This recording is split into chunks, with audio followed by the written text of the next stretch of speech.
What is going on? Are you guys having a moment? It looks like you guys are having a moment. Okay.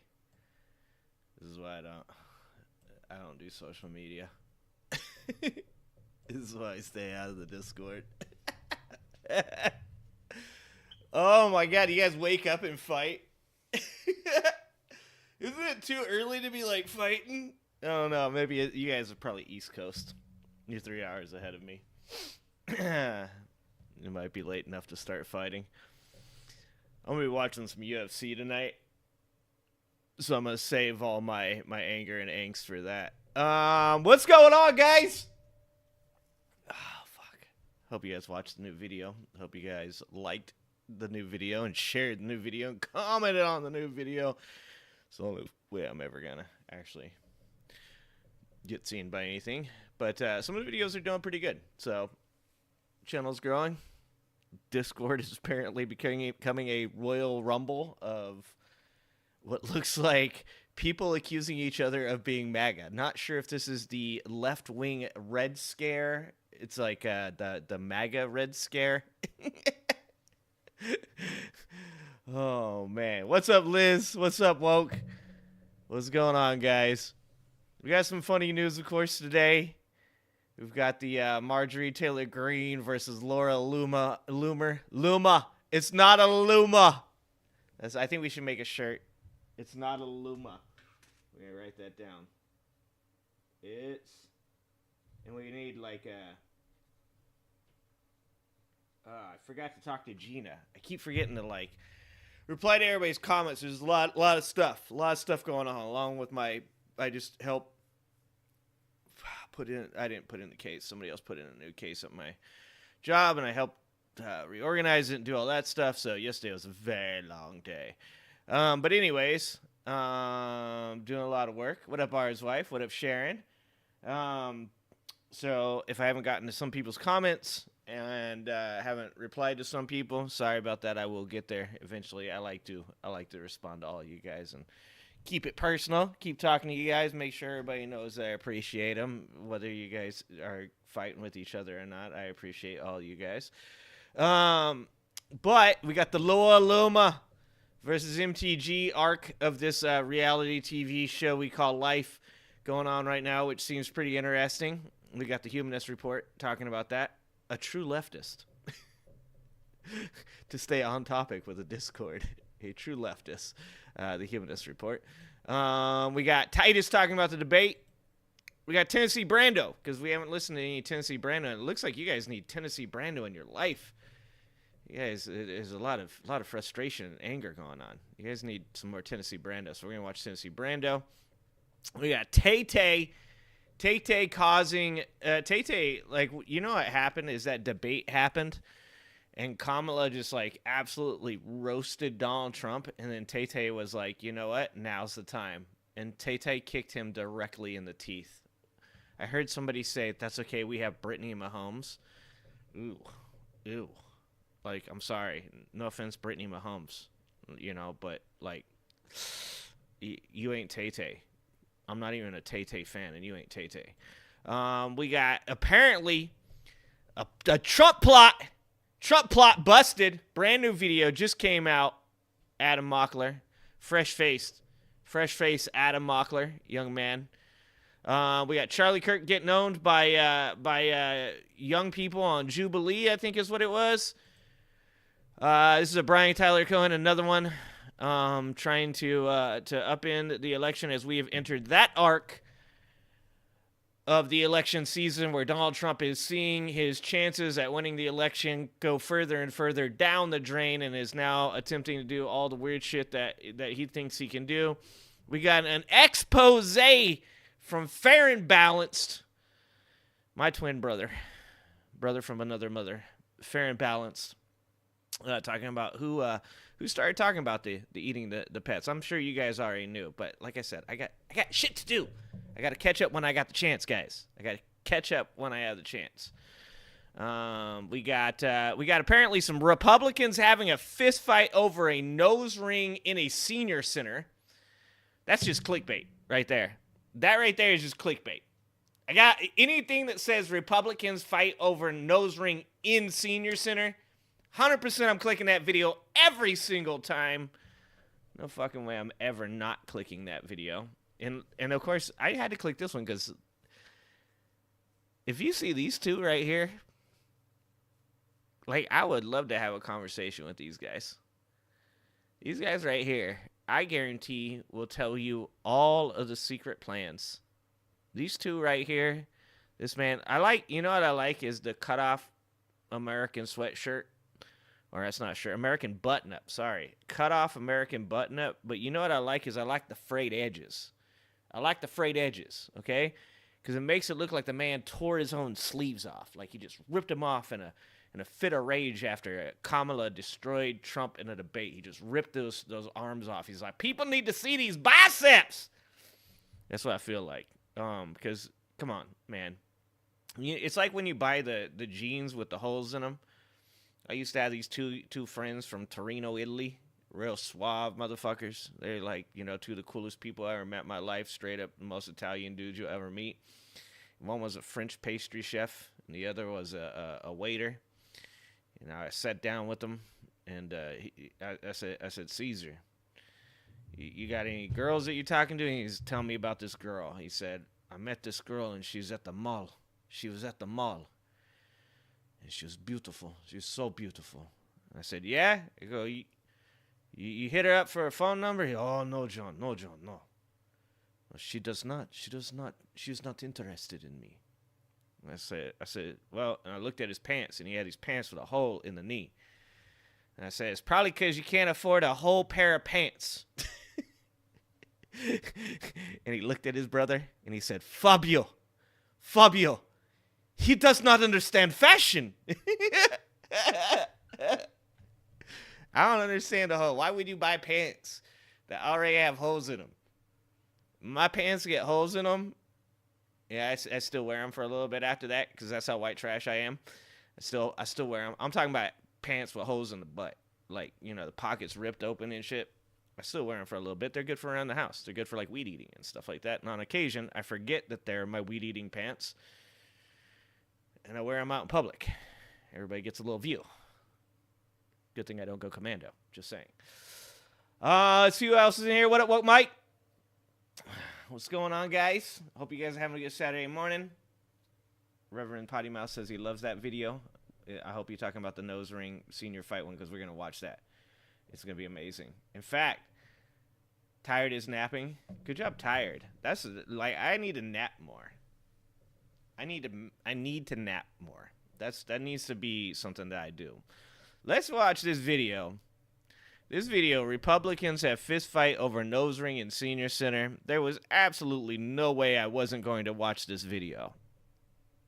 Let's watch this video because I know a couple of you probably already watched it already, but I want to watch this video, so let's check it out.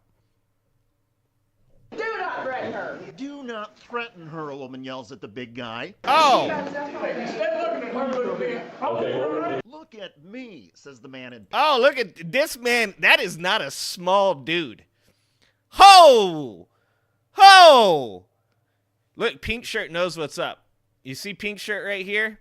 Pink Shirt is like, dude, this dude is about to murder me. Look at... look, big arms down here in the bottom's like, please don't, but she can't get up. It's over. This dude, once he stood up, he ain't sitting down. Holy crap, that man, Pink Shirt, run, Pink Shirt, run! It's your only chance. That is a big ass dude. In Benton, Arkansas, the Saline County Republicans Shut up, Bob. are about to throw down in a senior center. Oh, shit! Down. Oh!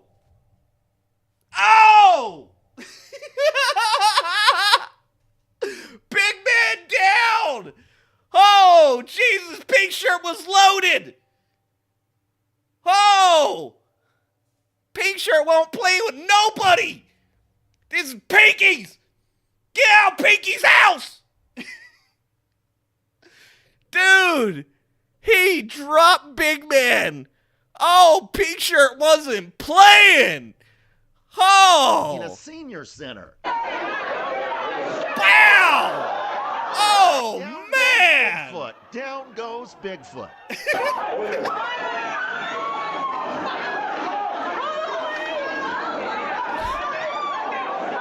So what started this? Oh! The Arkansas Times nose ring insult launches fist fight at Saline County Republicans meeting. Woo! One more time. Bam! By all accounts, the brief fight involved Jimmy Caven, a conservative gadfly and And weightlifter. He's about to say weightlifter, isn't he? This is the one thing. The only dudes that normally wear pink shirts are dudes that are ripped. You gotta be careful. You know, you gotta be careful. If a dude's wearing like a pink button up, you gotta be a little bit careful, especially you can see them shoulders underneath. You like that, like, look at that. The closer we get. See, this is kind of poor video. This is like some 720p or 410 or whatever it is. I don't even know what came before 720 anymore. It's been that long. Some 720p video, so I didn't get a good look at them shoulders, all right? Those shoulders right there say, I wear this pink shirt because I dare you. I dare you to fuck around because you about to find out. Dude, and it sounded like, I'm not gonna even lie. Like, he hit him. That might be a broken orbital bone. That might be a broken orbital bone. There was one time when I was in my early 20s, I hit a dude that dropped my head.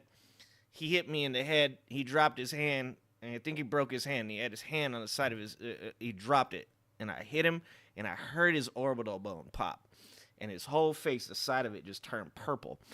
That looked like, or sounded like that dude's orbital bone. He might not have an orbital bone anymore. He messed with the wrong pink shirt. Oh, good Lord. That was nasty. Aficionado, and John Newcomb, a member of the Saline County Republican Committee. Things apparently got heated when a woman by the name of Candy Cox made a motion from the floor. Candy wears a nose ring. No. Her name is Candy Cox. Bob, is that your wife, Bob? Candy Cox? No way. Oh, man. The name of Candy Cox made a motion from the floor. Candy wears a nose ring. Newcomb reportedly did not like Miss Cox's motion, flipped her off, and told her to polish off her nose ring.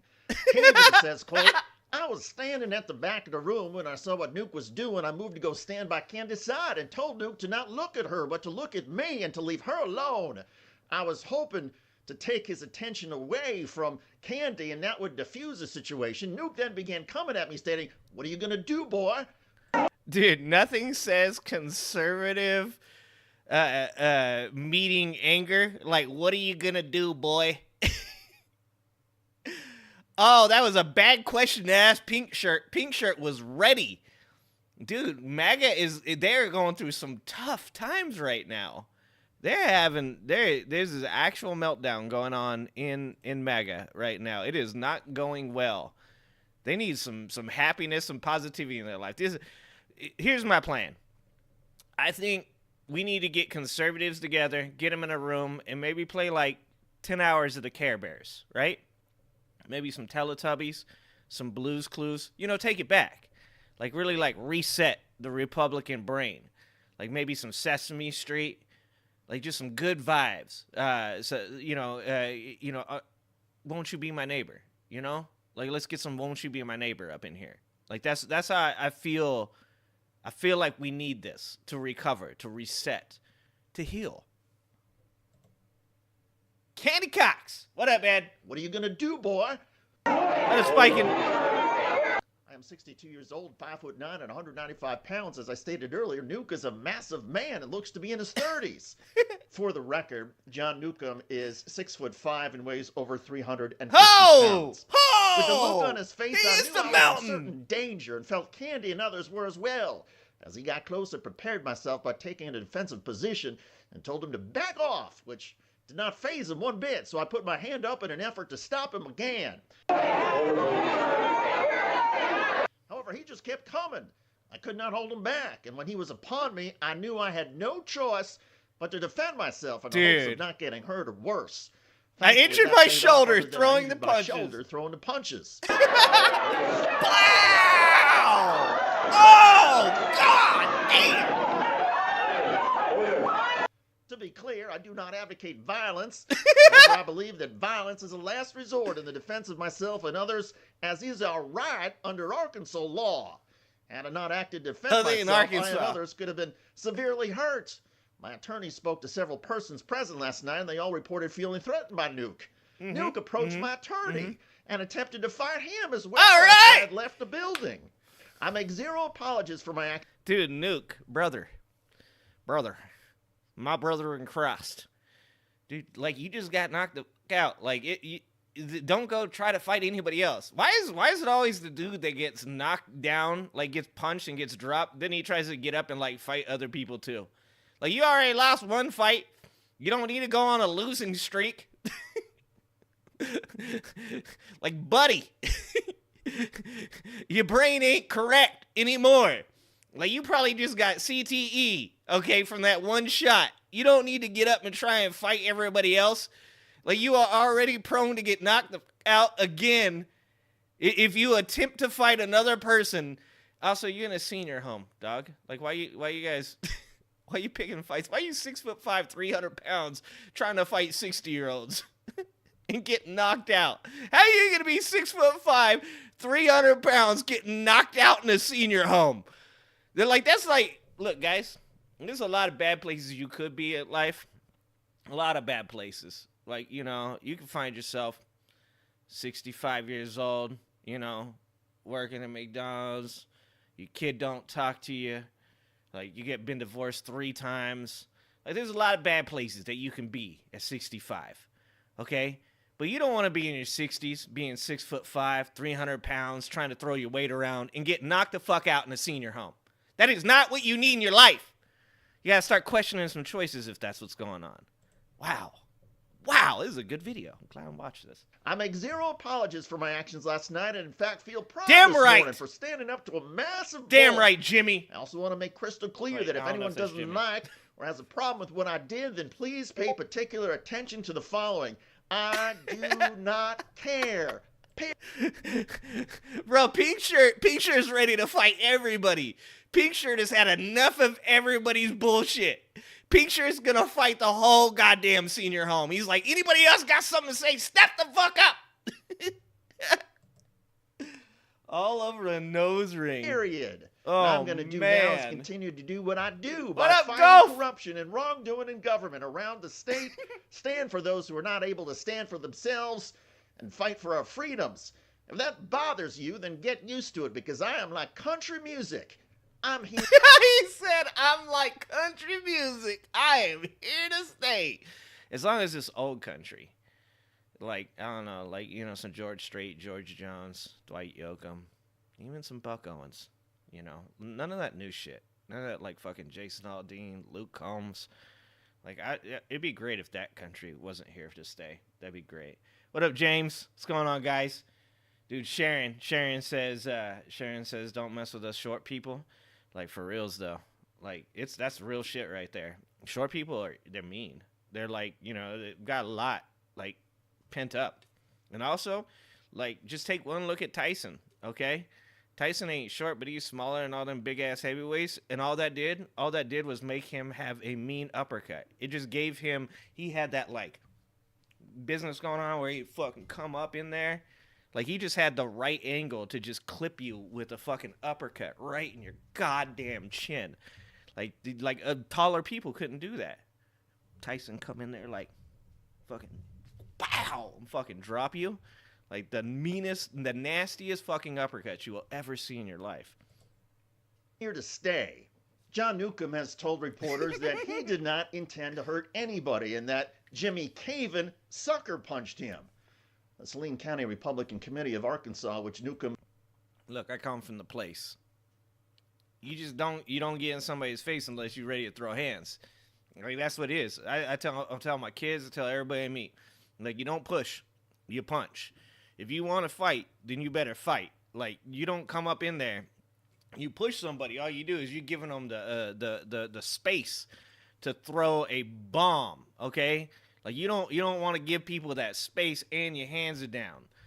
Like don't get in somebody's face trying to be all. That's a problem. Like people they think they're badass because they ain't even thrown a punch yet, and they get in dude's face and dude punches you.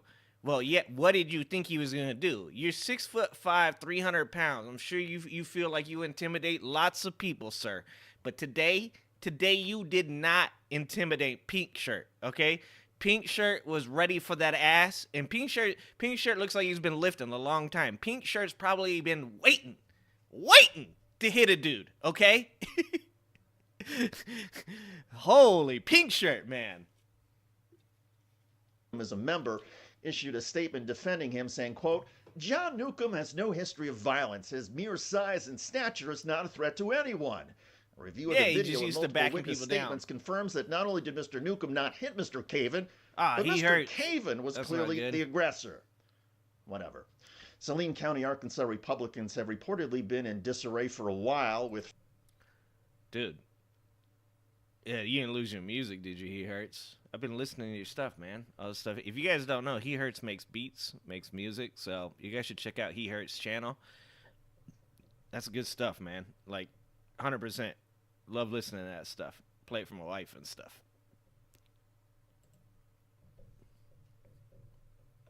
Feuding factions reportedly been in disarray for a while, with feuding factions tangling over just how far right they should go. Yeah, June, see? For example, Saline my County Discord Attorney looks Jennifer like right Lancaster and her supporters pulled off What a up, short-lived coup at the state Republican conference. Then, one pack of Republicans evicted another from a building on the Benton Public Square amidst accusations of rent not being paid. But Arkansas Republicans say this is the first instance of actual fisticuffs. And it's making headlines not just in the political world. A self-defense organization is pointing to the incident and saying it proves that with a little bit of training, shorter people can still level giants. Back to national politics. A little bit. There was no training, dude. Begun voter suppression that wasn't about efforts, training. And Trump is getting torched for it. This should be disqualifying. For him to say so plainly that he plans on jailing his opponents and extending that to voters, to donors, to political operatives, he is trying to, it is voter suppression at the highest order. He is trying to scare people out of participating in the process. On True Social this weekend, Trump wrote, cease and desist. I, together with many attorneys and legal scholars, am watching the sanctity of the 2024 presidential election very closely because I know better than most the rampant cheating and skullduggery that has taken... Yeah, he knows. He knows how to do it. That's why. All right, well, that was, I don't know how we got onto this all of a sudden. He suckered me in with the nose ring video and then threw another video at me afterwards. He got a 2-for-1. Nose ring video is, dude, I had no idea. Sometimes it's the best to not watch these videos and then watch them online with you guys because I did not see that coming. I did not see Pink Shirt just dropping the mountain right in the middle of the senior home. Damn, that was crazy. Yeah, if you guys don't know and you haven't yet, go check out He Hurts his channel. You can just put He Hurts into YouTube and go like and subscribe to He Hurts channel because He Hurts makes some dope beats and you get to listen to a little bit of music that he makes and yeah, go check it out. Yeah, and I'll also Diane's channel as well. Always. Go check out Diane's channel. Go check out He Hurts channel. Both dope. Diane does some talking as well. Diane gets up there and does the good work. I hopped in the other day and checked it out. Love you guys. Appreciate you guys. We're going to do this. Donald Trump about to take one. Like 6'3", 6'5", 300-pound man. Kamala 5'4" too. Kamala about the right size to do that to Donald Trump's ass as well. Oh man. Well, you know what? If we're gonna go there, if we're gonna go white trash, if we're gonna go with the slapping, the punching, the knocking out of dudes in senior homes, Republican on Republican violence, then we might as well head over to the Humanist Report and take a look at the Laura Loomer versus Marjorie Taylor Greene feud. That, like, who had any of this on their 2024 bingo card? Like, is AI just out of control and it's just creating all the craziest storylines for 2024?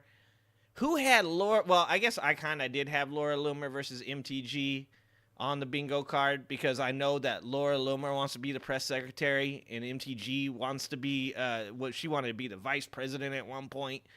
So I guess it doesn't, this one's not as surprising as Pink Shirt knocking out 6'5" guy. Not as surprising.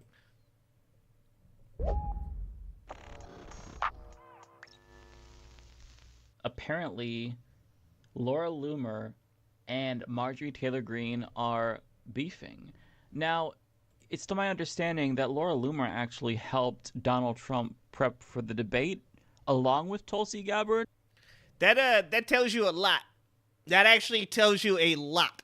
Who would ever ask Laura Loomer to get them ready for a debate? Like, that alone should disqualify Donald Trump from being the president of the United States.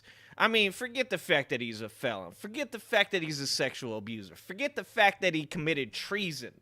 The worst thing he's probably done was ask Laura Loomer for advice. Laura Loomer, if you've never seen Laura Loomer on X, it is some of the most insane stuff you've ever seen.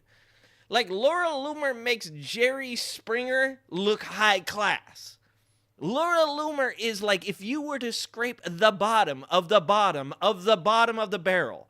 Like, if you just chipped away all the worst shit and got underneath it and tried to find, like, what is the primordial ooze that creates the dumbassery in MAGA? It's Laura Loomer. Like, the other dipshits in MAGA shit on Laura Loomer. Why would you ever ask Laura Loomer for advice? And that's why bro was up there talking about people eating animals, people's pets. That's why. Because she is a human Twitter feed. Oh my God, what a moron. I can't believe that. With Tulsi Gabbard, I think at least she was spotted with him on his What a plane fatty. when he arrived in Pennsylvania for the debate. I don't necessarily know if she helped him, but the fact that she's on a plane with Trump, not necessarily the best strategist or, No. I don't know, advice giver. No. I feel like Trump surrounds himself with the dumbest people imaginable. Nonetheless, Right. there's going to be a little bit of anger there because Marjorie Greene has been very loyal to Donald Trump. And I kind of feel like maybe R's wife, like, I could not believe that was said. R's wife says, don't forget trans surgeries for migrants in prison. Like, if that didn't come from Laura Loomer, I don't know who it came from. That's like they mismatched, like, 4 different conspiracy theories. They're like, okay, so we got them scared of trans people. Right. Okay. We got them scared of people getting surgeries. Right. Okay. We got them scared of migrants. Right. Okay. What do we do? What if we stuck it all together? What if we just made it one conspiracy? What if it was just one conspiracy? It's like when you take the corn and the mashed potatoes and the chicken and you put it all in one bowl. Like, these people are going to just spoon feed that shit in their mouth. So insane. Like, if you asked me like 5 years ago, if you said to me, I almost lost my earbud, I was shaking my head so much. If you asked me 5 years ago if anybody would believe someone saying that there was trans immigrants in prisons getting surgery, and you said, do you think if I told people that they would believe it? I'd be like, no one's going to believe that, man. I mean, maybe like a couple people. Not like, I don't know, 70 million? Oh, man. loyal to Donald Yeah, Trump. they brought it all together. And I kind of feel like maybe he is giving her the cold shoulder. He's embracing Laura Loomer, who hates her. I don't know. Why Anyways, is let's just Zangief read this. down I'll shut there? the fuck up. Hold on, why is Zangief down there? You guys see Zangief in the bottom next to Marjorie Taylor Greene? Embattled QAnon Congresswoman Marjorie Taylor Greene openly cheated on her husband of 25 years with a polyamorous tantric sex guru and then moved on to another affair with the manager at her gym. Why does the manager at her gym look like a budget-ass Zangief? Oh, man. What Time is to going let your friends who on? understandably left Twitter know they're missing Laura Loomer telling Marjorie Greene she has Arby's in her pants and implying video What up, exists Tia? of her using the N-word. Stop. Oh, yeah. Oh, yeah. Wait. Oh, yeah. Laura... Not Laura Loomer telling Marjorie she has Arby's in her pants. Damn. Bringing roast beef into the conversation. Leave the roast beef out of politics. What are we doing? Cheap roast beef at that. 2 for $3 roast Fuck. beef. This is gonna be a long one. Okay. Brian, why'd you share this? Why would you do this to me? Oh, it's amazing. You know that this is like catnip for me. Hey, Marjorie Greene. Remember when you destroyed your family so you could have sex with Oh, no. with the Zangief I cosplayer? called it. I don't even know what that is. But I called it. You don't know what Street Fighter is? Tell me again how you and the Arby's in your pants are represented. Dude. Man. And the Arby's in your pants are representative of the GOP. I'm already crying. I'm 2 sentences This is into this beef, amazing. and I'm crying. God, these people are so fucking demonic, but the amount They're of weird. unintentional joy they bring to our lives, That's you what know, I'm it can't be saying. overstated. You couldn't even run your own family. Oh, because a family's just like a fucking government, I guess. Don't tell me how to run my free speech. Is there any background to this? What did Marjorie Taylor Greene say to Laura Loomer that would get her to say, oh my God, don't tell me how to do my free speech? I feel like that doesn't even make sense. Don't tell me how to run my free speech. Yeah, that doesn't even make What sense. she has to. How do you She's run probably just your saying free like, don't tell speech? me what to say or what not to say. But since she is a right winger with Yep. online, like terminal online brain rot, she has to frame it in free speech, where it's like, you know, if you're getting Yeah, they have to always. It's Second Amendment. You shall not infringe on my Second Amendment rights, and don't mess with my free speech. Like, Jesus Christ, these people understand the. No, they don't. They don't. What am I saying? I'm an idiot. I'm the idiot. Of course, they don't understand the brain rot that's affecting them, or else they wouldn't say the dumb shit that they say. How to run my free speech? Like, I'm from the trailer park, so I understand. I get it. Like, that's like you're attempting to use the big words. You had a thought and you tried to push that, like you tried to like manually shove that motherfucker out in front of everybody, and it came out as "Don't tell me how to run my free speech."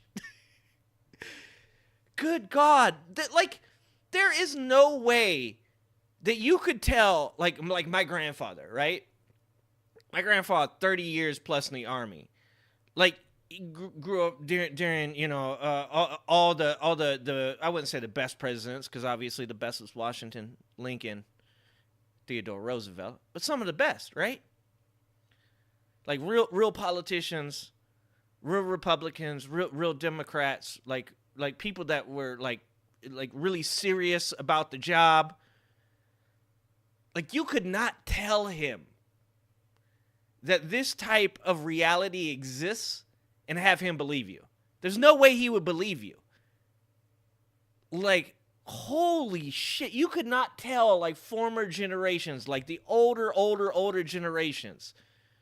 This is what has become of politics. That we have a presidential candidate that has people that he is thinking about including in his cabinet, thinking about including in his administration, that are talking about each other's affairs and family issues openly on social media.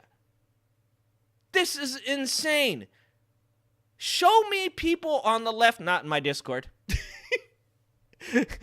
Show me people on the left that are potentially going to be involved in Kamala Harris's administration that are openly talking shit to each other about having Arby's in their pants.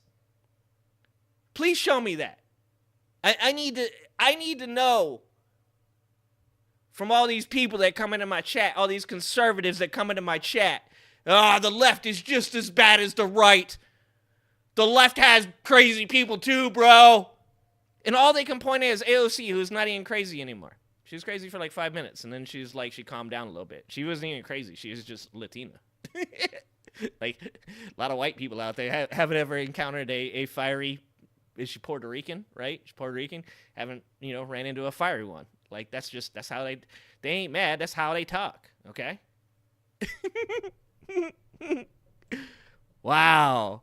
This is crazy. Where it's like, if you're getting into an argument with somebody and they're like, shut up.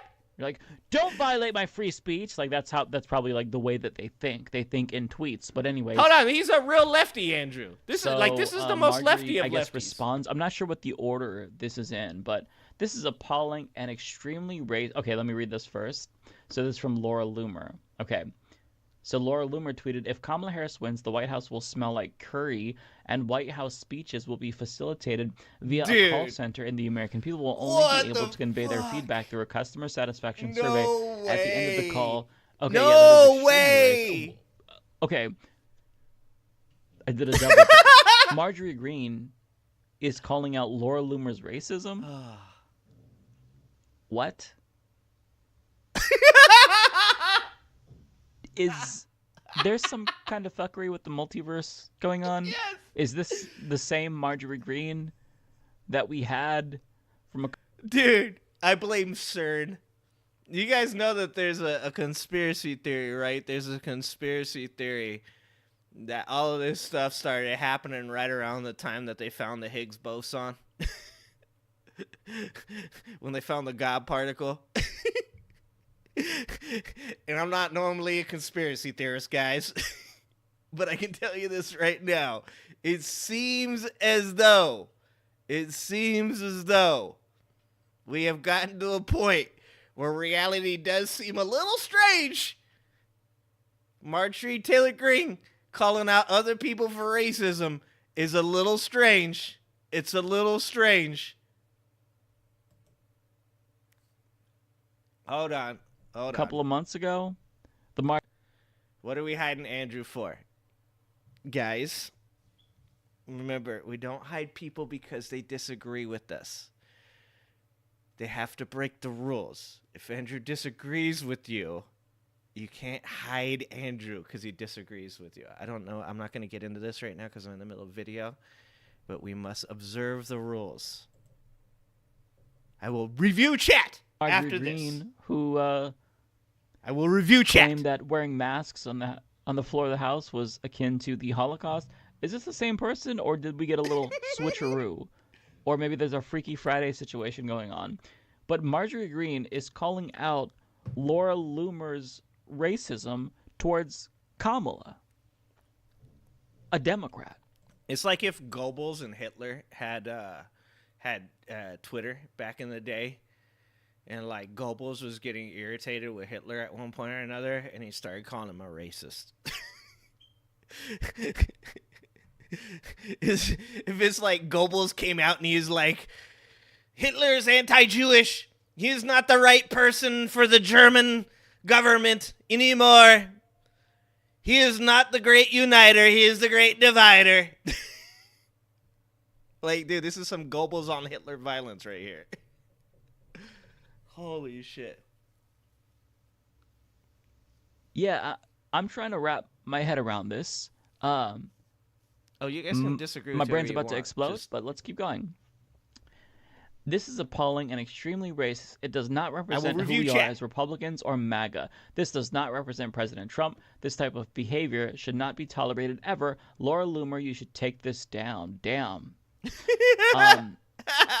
But yeah, Laura Loomer was in the plane. I don't know what instigated this. Man, I wish that we had a little bit more context, because did this... But what's the chances? What's the chance that Trump actually is the one who encouraged this? Because this happened after the debate, right? Like, this happened afterwards? Because, it was after he got shot, right? After he got shot at. After he got shot at, didn't he stand up there and say to everybody, like... They tell me I'm not supposed to be mean. I'm not supposed to be mean. but I kind of want to be. And then doesn't he ask like the crowd if he should be mean, and they all like cheer and stuff, right? Like at his base, MAGA Republicans, they're really like basic bitch insult, like angry, hateful, rage-filled people, right? Like all they want to see is people like be made fun of. They want to see people taken down. They want to see, you know, people get their feelings hurt. They want to like that's the kind of stuff that Trump wants to do.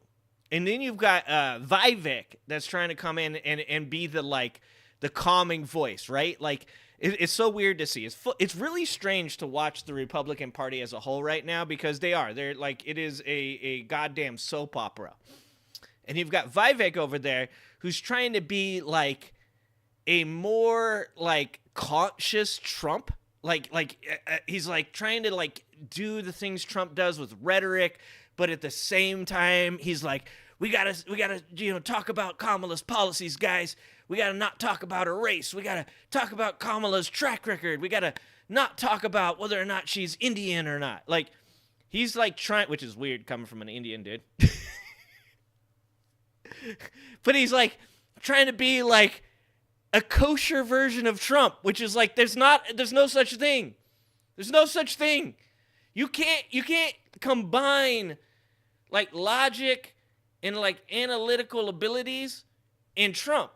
You're not there's no superhuman anti-hero fucking amalgamation of Trump's insults and craziness and shit and a logical person.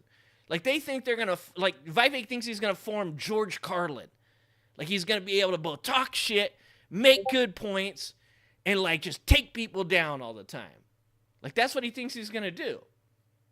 But it's not gonna happen. But do you think that Laura Loomer, to get back to my point, do you think she was on the plane with Donald Trump and she's like, we just gotta go harder. We gotta start getting real racist.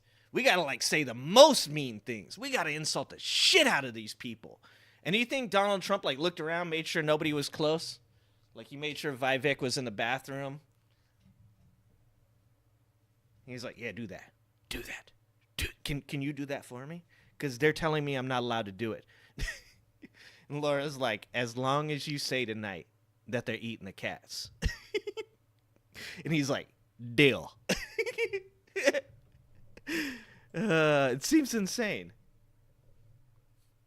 Investigated this. Man, I wish that we had a little bit more context, because did this happen after there were reports that Laura Loomer was on the plane with Trump, or got off the plane with Trump as he arrived in Pennsylvania for the debate, and she was jealous, hey, let me delegitimize this person, so Trump isn't with her? Is it jealousy? Does she just genuinely care that Trump is associating with someone who's crazy? I mean, I think it's Donald she's Trump. just He jealous. had dinner with Nick Fuentes, white supremacist. So I don't know. I don't know what to make of this, but I guess there's more.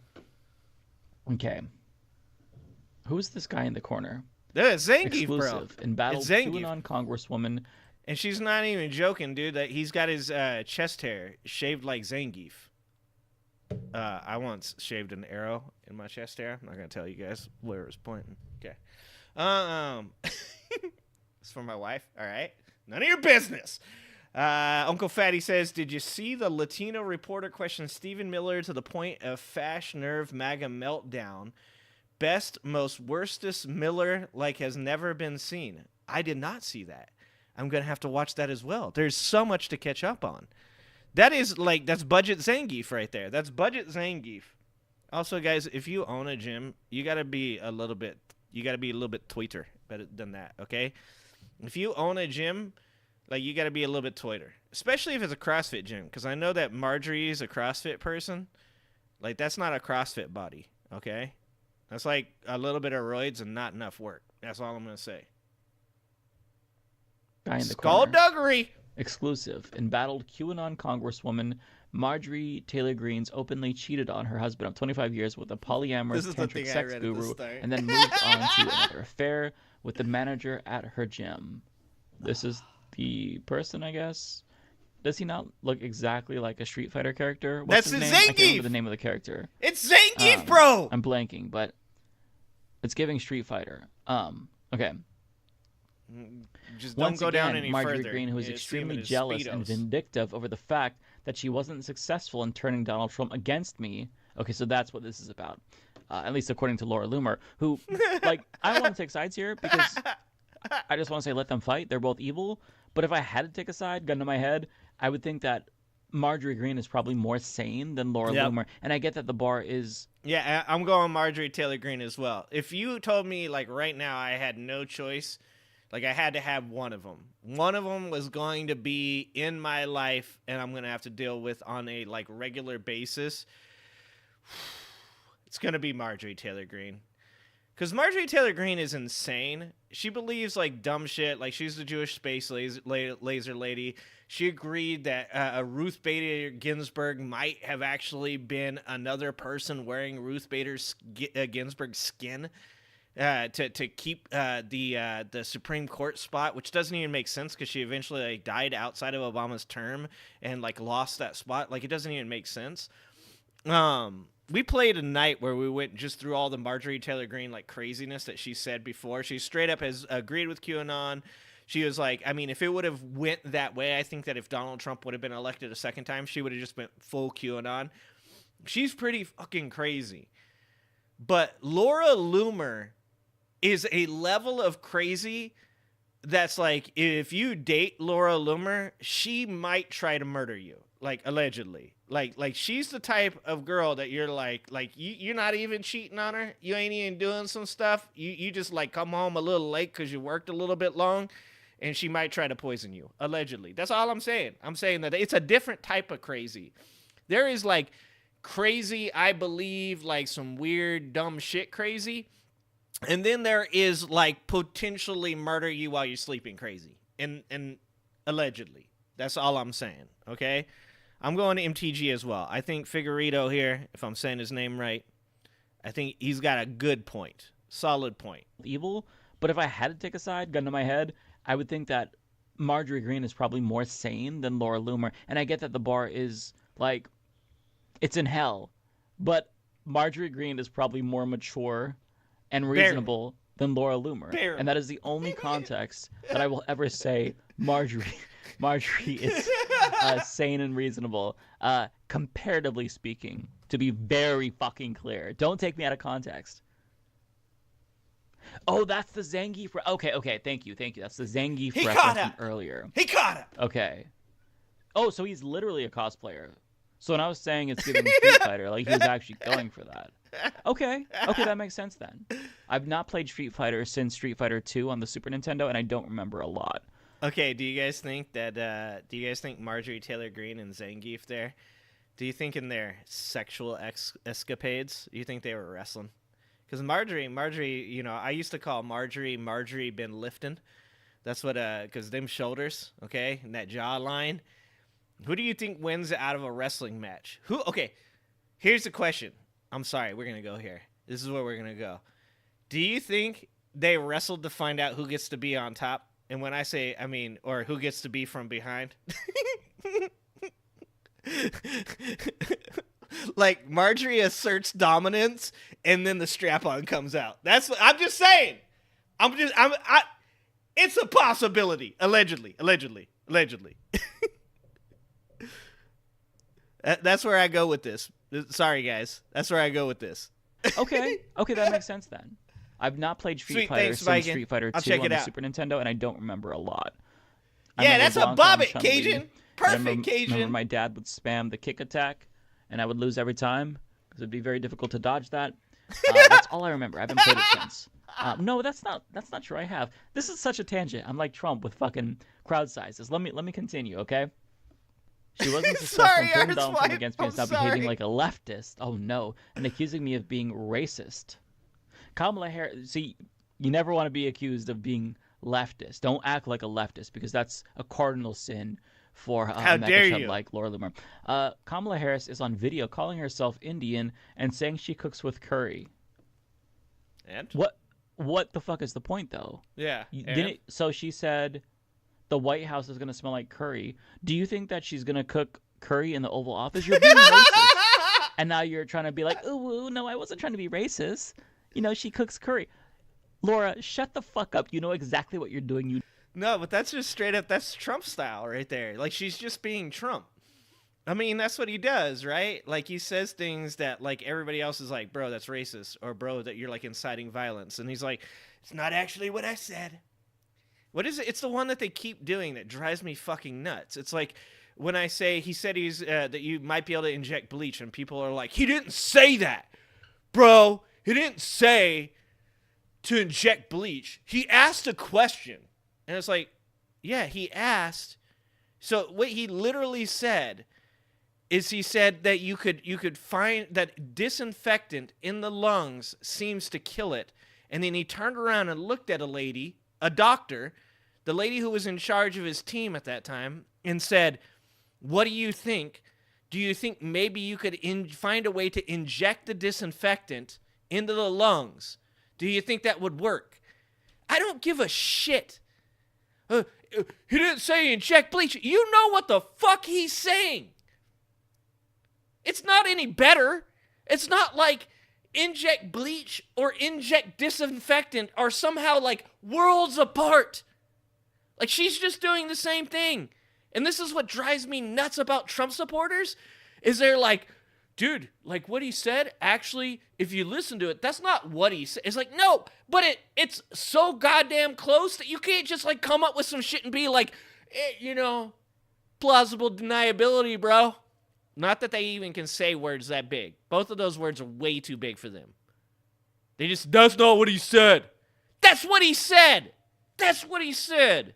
He said, can we get UV light into the body? He said that shit. disingenuous motherfucker. Briggs, Oh my god. Oh my god. She's trying to run away from it. She also refuses to speak to the media, so there's a strong likelihood that she would set up a call center to... She's actually trying to, I'm not actually being racist. Yeah! I can't with these people. Just, you are openly racist. Why are you running away from it? Just own it. Say it with your full chest, Laura. Wow. Yeah! She's actually trying to be like, no, actually, I mean literally that she's going to set up a call center. Stream, guys. Laura, this is clown shit. This is why clown shit. In a disagreement with you and Marjorie, she comes out on top. Marjorie Green comes out on top. Barely. Because you can't be serious even for 5 seconds to win a debate.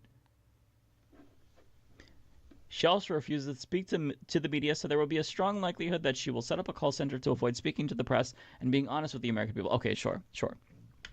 Hey, MTG, speaking of racism, one of your former staffers told me you have a favorite word that starts with N. Oh, no! What if the staffer has a video? You can't see this. It's cut off by the screen. Let me pull it up a little bit. Okay. What if the staffer has a video? Is this true? Dude. Let me zoom back in. I want to see the video. It's rather ironic that MTG wants to call me a racist when MTG is a full-blown anti-Semite who believes that Jewish people use space lasers to control the world. Point to Laura Loomer, that's true. That is... Damn, what's this? Who's keeping score? What the fuck is happening? Along with being an anti-Semite, MTG is also a poor excuse for a Christian. Oh, that's too far. Don't you dare criticize her for being an imperfect Christian, okay? God forgives. That's why he died on the cross, okay? So Laura Loomer is really exposing herself here. She's a poor excuse for a Christian. Her marriage failed because she couldn't keep her legs closed. Oh, Jesus Christ. Slut-shaming now. While she was a new member of Congress and was too busy screwing some guy from her CrossFit. Damn, so... She's going for the jugular. She is not representative of the GOP or what it means to be America first. Nobody let me go up. Sorry. It's a really... I need somebody... You know what I need? I need somebody from MAGA. Not a conservative. I need somebody from MAGA to explain to me what a representative of the GOP is. Because I am so confused at this point. Like, I don't know what the hell they stand for. It really is. It's just like, it feels like just Jerry Springer.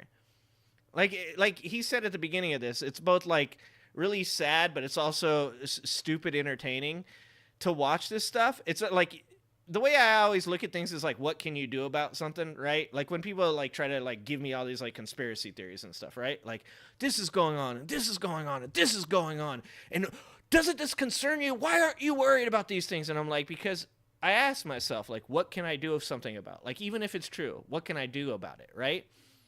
Like, and if the answer is I can't do jack shit, then I'm not going to, like, spend my whole life, like, being super concerned and, like, insanely worried about something that I can never do something about. So that's kind of the way I look at, you know, the MTGs of the world, the Laura Loomers of the world. Like, I can do my little bit, right? Like, I can get on here, I can make fun of them, I can mock them, I can show everybody how crazy they are, I can get on X and comment on their shit and tell them I think they're crazy. Like, that's all I can really do. There's not anything more than that like is at my disposal to do, right? And so it feels wrong to sit here and be entertained and laugh at this shit, but I think it's the only thing that I really can do is to mock it, so that way people see that I'm showing that like these people are idiots. But I to this point, I don't know what the GOP represents. I used to know that the GOP represented smaller governments, going over to brown people's countries to take their oil, lower taxes for the rich. They would constantly talk about cutting entitlement programs and never do it. Like, I used to know what conservatives believe for the most part. And then there was like a fringe of them that I thought were kind of crazy. And then there were like libertarians that I was like, they're super wacky. But right now, I genuinely do not know what the GOP is, what is a representative of the GOP. Somebody tell me in chat, give me one person that you think is a fair representative of what the GOP stands for today. Give me one person that you guys believe. Giant picture. So I'm trying to give you the whole image. Nobody talks about her anymore because she's annoying and irrelevant and a sellout. Hey, MTG, how come you... She keeps saying, hey, MTG. Okay, tweets are too long now. I don't like that you can pay for Twitter and then have, like, unlimited characters. Jim Jones, this is just so difficult to keep up with. It's so long. Hey, MTG, how come you weren't at the debate? Guess you gave up on Trump when he gave up on your boyfriend, Speaker McCarthy. Oh my God, it's so high school. Over. Dude, this is how bad this is. Okay? That is like the most high school thing to say. I guess you gave up on Trump when he gave up on your boyfriend, Speaker McCarthy. Like, I thought she was actually going to, like, say her actual boyfriend, that dude that's the News Nation or Newsmax guy. They should not have picked the names that are so close to each other, because now I get them confused. Whatever her boyfriend's actually from. Like, these are the people that you want to have in government. Like, I can't with MAGA supporters anymore, dude. Like, I can't. Like, I got nothing left, dude. Like, these are the people that you support. Like, you support people that say things like, guess you gave up on Trump when he gave up on your boyfriend, Speaker McCarthy.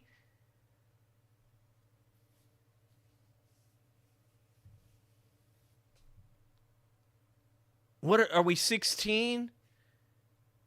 Like, what the fuck, man? Like, here's what I was gonna say is like, if you would have asked me like 10 years ago who represents conservatives, I would say McCarthy.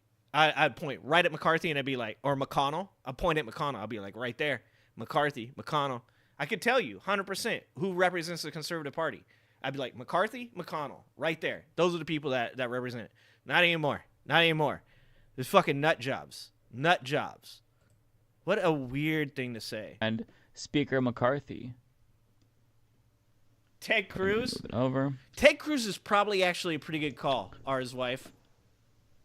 Don't talk about representing Donald Trump when you paid for the Yay 2024 domain and used your campaign funds to orchestrate the dinner between Nick Fuentes and Kanye West. Is this tea? Did we not know about this beforehand? Because I thought that by then Marjorie Greene was already feigning ignorance after she spoke at AFPAC. I could be fucking up the timeline, but at the same time, take all of this with a grain of salt because I don't feel like Laura arc was Loomer this? Is the most reliable source. Obviously, neither of them are. See, you guys are saying Alan Hinkle said Liz Cheney, and I think Fatty said Kinzinger. See, I don't think that they. Okay, so I guess my question is probably the wrong question, right? Like when I repeat what she said, who represents the GOP? That's who you would think would, anyone who they call a rhino would be the representative of the actual GOP. I guess the question I'm asking is who is the representative of the right? Who's like, and I actually agree with Ted Cruz, because Ted Cruz seems like one of these guys that tries to like continue to rep like conservative values from, he's almost like okay, so if you split the right between actual conservatives and MAGAs, like Ted Cruz would be like a centrist Republican between those two. I'm not saying he has any lefty at all. I'm saying centrist within the Republican Party. Like he still tries to be like, yo guys, I'm still like kind of sane and stuff. But then he tries to appeal to the MAGA Republicans as well. Like he's probably actually, in my opinion, the best representative of what MAGA and the conservative combination is right now is probably Ted Cruz. I think I agree with that the most. I think Liz Cheney and Adam Kinzinger represent what the GOP actually should be. McCarthy probably still does. McConnell probably still does. And then like as you get further to the right, I think that you see like Marjorie Taylor Greene, Lauren Boebert. I'd even say Jim Jordan is kind of the Ted Cruz style. Jim Jordan's kind of a Ted Cruz one. I think James Comer still probably represents the GOP. Yeah. But those are all pretty good. Those are all pretty good ones. But at the same time, take all of this with a grain of salt, because I don't feel like Laura Loomer is the most reliable source. Obviously, neither of them are reliable sources, but if I had to say one of them is probably more reliable than the other, I unfortunately have to say Marjorie Greene. Yeah, like I would that's never so say that crazy. in any other context, but because we're talking about Marjorie Greene versus Laura Loomer, but it's like, oh, okay, yeah, I actually believe Marjorie more. Man, I just said that shit. What the fuck? Right? I exposed you months ago, and I exposed you months ago, and I'll do it again. You trailer trash harpy. Wow. She busted out the trailer trash harpy. Dude, and look at how long these tweets are. Can you imagine these people just sitting there, just fucking just one finger at the time, just typing away? Jesus Christ. Like, I mean, okay, so Laura Loomer is a, what do they call them? Like, aren't they called like gadflies or something like that? Somebody that's like not political, but like kind of sticks to, like for like social reasons, sticks to am I misusing that word? Like she wants to be around them and like be a part of it, but she's not. So it's like kind of more of a social situation. So like her writing out all this shit, like kind of makes sense because it's her brand and she makes like money off of this and gets people to come to her. But Marjorie Taylor Greene is a congressperson. Like Marjorie Taylor Greene, and I know this is insane. I feel just like Figueredo does here, or I keep saying I'm just gonna call him Mike because I'm probably messing up his last name. Like Mike's saying here, it feels weird to even be talking about this in this way because really I don't want to take either side in this, obviously. It's just insane that this is even happening. But like Marjorie Taylor Greene is probably the most adult out of the two. And Marjorie Taylor Greene actually has a job within the government that Marjorie Taylor Greene should be concentrating on. Like there should be no chance that Marjorie Taylor Greene is responding to any of this. It's insane. Wow. Okay. Is there more? Check that out. I need more. More. This feels kind of demented, but I do want to see more. Let me check Marjorie Taylor Greene's timeline. She has a picture of her, Tucker Carlson, who just platformed a Nazi, and Donald Trump looking real sweaty and wet. Oh, Gross. dude. Oh. Okay. Oh. Any updates? Oh, okay. So I don't know if she responded directly to Laura Loomer. Oh, okay. But she did do a follow-up that we did not see. Oh my God. A little bit of a history lesson for a few of you. Laura and I used to be friends going back to 2018. I used to defend her and support her, like in this post here. Jack, you may have banned Laura Loomer, but you can't silence her voice. We are Oh all my God! Laura I bet Loomer, she so wishes stop she the was bias. silenced now. This is you just Look posting at your those L, two. Marjorie. Oh my God! Why would you post this? Don't. Your point taken away from Marjorie. Okay. Yep, lost the point. Where are we at? Okay. I endorsed her first run for. Oh, I forgot that Laura Loomer ran for Congress. Oh my God. Oh my God. This is bringing back. Dude, we dodged a bullet. Who? What? Where did she run? I gotta look this up real quick. We gotta look this up real quick. Okay.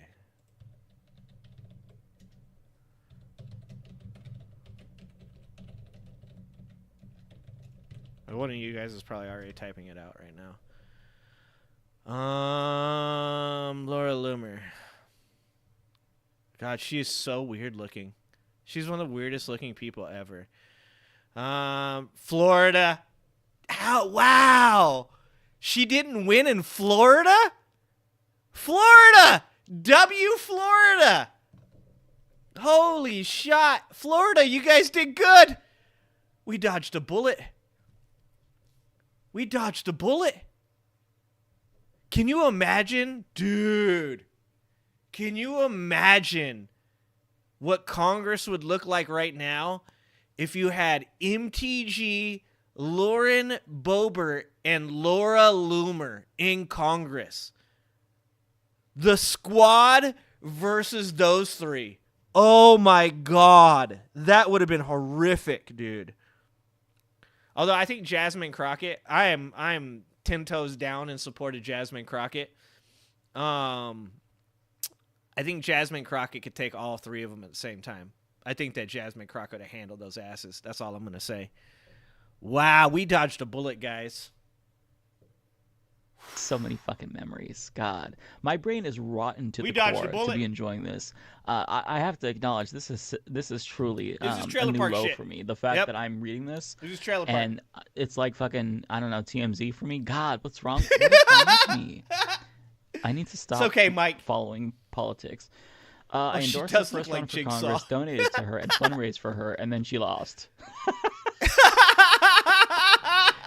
That's great. Don't admit this shit, Marjorie. You're just delegitimizing yourself further. You have the upper hand here. God damn it. Yeah, you're winning. Yeah, this as Kara says, this God, is my reality sides TV. hurt. This is political reality TV. Like this is the best Twitter slop. Then, when she ran against Daniel Webster, I told her to run in another district so she could win, but she refused. When I didn't endorse her, she turned on me and began attacking me and lying about me. I mean, that's what you all do to each other. So, yeah, are exactly. you really that surprised? Don't vote for the leopards eating people's faces party and expect the leopards to not eat your face. Yeah. That's just on you. I still advocated for her to get her former Twitter account back. Twitter back, now X account. Okay, well, thank you for clarifying because. Bill says Laura Loomer is Bozo the Clown and Roseanne Barr's secret love child. Oh God! Once again, the fucking the images.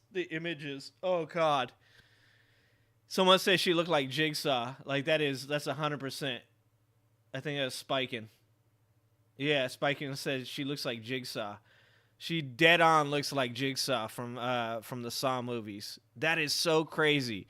Like the things that you should never have somebody say to you ever in your life is you look like the Jigsaw character out of Saw. Bad Girls Club MAGA if you edition. said Twitter, I would have no idea that you were talking about X.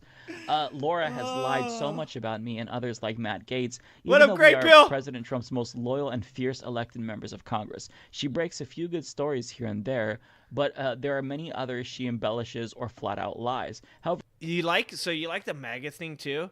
The MAGA thing they can't just like straight up call out somebody and be like, dude, I don't support anything they do. Even when like the Laura Loomer is talking mad shit about Marjorie Taylor Greene, she knows that she has to be careful because she knows that some of her cult members are also Laura Loomer's cult members and that they will like turn on her if she says something that's too bad. So she says she breaks a few good stories here and there, but there are many others she embellishes or flat out lies. That's the weird part about MAGA is like they can't even go like all out on each other because, like you said, when you vote for the leopard eat the faces of people's party, sometimes the leopard will eat your face, and that's what she has to ride that line and be like, oh well, actually like Laura Loomer is kind of loony, but not all the time. Sometimes she's actually right because they're gonna go back and they're gonna find stuff where Marjorie Taylor Greene was like, Laura's spot on. Laura's my friend. I support everything she says. Like, it's such a weird world to live in. It is so strange. What I think should happen, so this is what I think should happen. I think all of these people should be voted out in like a secret vote, right? Like we vote all of these people out, but we don't tell them. And then we just start following them around with cameras, documentary style. So that way we can have like a sane government of like normal ass people, okay? Some just regular ass conservatives, some Democrats, and we let them go and run the government. But we let Marjorie Taylor Greene, Laura Loomer, Matt Gaetz, Lauren Boebert, all of those people think that they're still like running shit, right? And we follow them around with cameras. Then we can safely laugh at this drama and think it's entertaining and stuff without the kind of side effect of being like, but oh my God, this is real life. And these people are actually influencing our government and telling our president what to debate against his or our former president, what to debate against our next president. Oh my God. Holy shit, her this is attacks have no scary. bearing on me, nor am I concerned with what she says. As a matter of fact, outside of a bubble on this platform, most regular people don't know who she is. That is quite literally the most true thing that Marjorie Taylor Greene has ever said. Yeah. And Because I say things like, I tell people about Laura Loomer that don't like know anything about this stuff, and they're like, who is she? What? Wait, why would anybody follow her? Like, showing people how many subscribers people on Twitter has, like, blows people's mind. I just was watching Destiny talking to the dude he has that podcast with. I forget his name. Dan, I think his name is Dan. And he was telling him about Dave Rubin, and he was like, well, how many followers does this guy have? And he showed him 1.5 million, and he's like, holy shit. Like, people that don't follow this kind of stuff really don't know how influential these people are. Like, it's actually kind of scary. 1.5 million followers is a lot of goddamn people. I hate to give her credit for that, but it's true. Let's let her cook. But when it comes to posts that are flat out racist, hateful, and make President Trump look bad, she needs to be responsible and delete them. How about not post them? How about just don't post them? I agree, but not the best messenger. I do want to say, though, because Marjorie Greene, it does feel a little bit hypocritical. Let's look, just out of curiosity, let's look at the replies to her scolding Laura Loomer for being racist. I agree that Laura Loomer is being racist, but what do her followers say? Because you curated this audience of very racist right-wingers, and they've come to expect racism from you. So this is kind of like a 180. It'd be like if I all of a sudden was like, you know what? I don't support Medicare for all anymore. I support private insurance. All of my followers would be like, what the fuck happened? Like, were you bought? Yeah, but here it is. The biggest difference. And I'm going to just be that person, Andrew, if you're still here, but you're hidden. Okay. Going to be that person. That centrist person. Or non-centrist person. Going to be that super lefty. At the end of the day, the left is just more intelligent. They are. I'm sorry. I know that there's like some conservative out there like Adam right now that's like, hey, you guys are few and far between. I'm sorry. I get a couple conservatives that come in here. They're like, fuck Trump. Like, I hate what's happening in the conservative party. I'm sorry, guys. You're getting lumped in with this. Because when you see like a left-wing person, like I saw Cornel West the other day start kind of dropping some like COVID conspiracy bullshit. And actually Mike here covered it. And I looked at the chat. And the chat was all people going like, what the fuck, Cornel West? Like, what are we doing right now? Why is he saying this stuff? Like, why is he going there with this? Like, that doesn't make any sense. These are none of his points of view. Like, he's always said these things in this other way. Wow, I can't believe that. Man, I can't follow Cornel West anymore because it just like seems like he's getting on the grift and stuff like that. Like, they tend to be like people that think things through, right? When you think about Laura Loomer, when you think about Marjorie Taylor Greene, they're like the smartest person in their little bubble.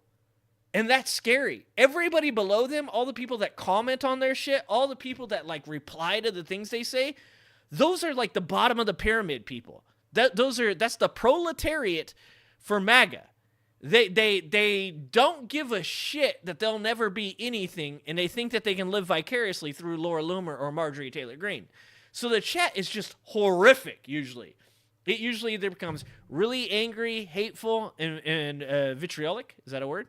Or it becomes like doubling down in support, right? Like super white trash, like, yeah, we'll never fuck Laura Loomer. They say like the most like violent shit, right? So like I'm extremely interested to see what's about to get said. Spitfire? What is Spitfire? Did I say hi, Spitfire? So it's a 180 for sure, but like how is this being received? Oh god, that's haunting. Oh! We're gonna see all the links first. Let's go to her core audience. Okay. Oh, so she responded directly to it. Okay. Okay. Yeah, he's looking. There's gonna be a lot of There's lefties so much in here. libs. Yeah, it's all libbies. Hey, Laura Loomer, what changed? But I'm going to tell you about one right now, and her name is Laura Loomer. Laura Loomer, who is my friend, and I will proudly defend her. Is a Okay, I think that maybe this reply in the reply section to Marjorie Greene is what prompted that follow-up. Oh, but I want to see what the Republicans What is think. with the Oh, cats this person's and like, Trump thing? Really? Racism is all you have? Yeah, she tweeted this shit like 2 days ago. Marjorie. Yeah, Marjorie. Oh, You no! just tweeted racism a couple of days ago. Haitian immigrants chasing no. a cat. It's not even fucking true. And now you're None of this makes sense to me. Oh, None of this makes sense to me. no! Okay, here we go.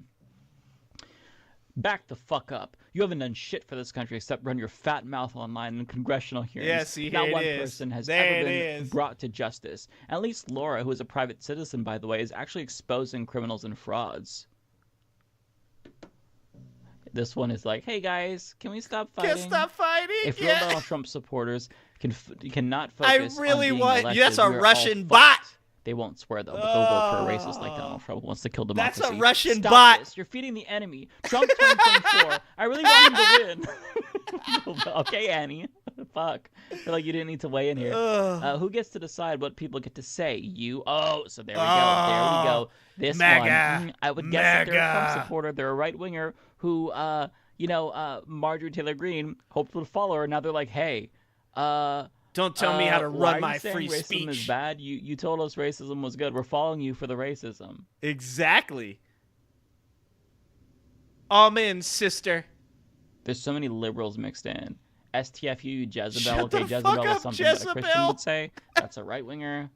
What happened, Marge? So another person, hypocrisy burning her. So okay, it's hard to tell, but it really seems like her followers are like, they're shocked because all of a sudden Marjorie's saying racism is bad.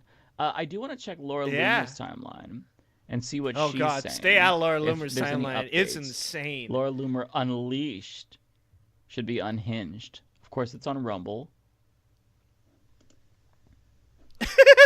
Look, even her dog is like, "Ugh, I don't want to be in a fucking picture with you. Evil. Okay, is she saying anything else? Let me see some replies too.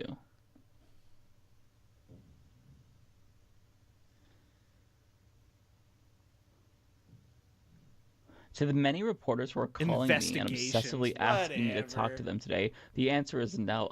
I'm so popular. Everybody wants to hear from me. Oh, she's loving this. And Marjorie Greene is fighting with her publicly. She's living her best life right now. Why is the media so afraid? Yeah, to be honest, this is like I said. It's like if you look at it, God, I feel just like Mike here. I can't believe that I'm like defending any stance from Marjorie Taylor Greene at all.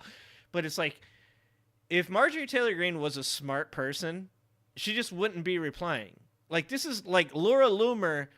This is her thing. This is what she does. She causes problems.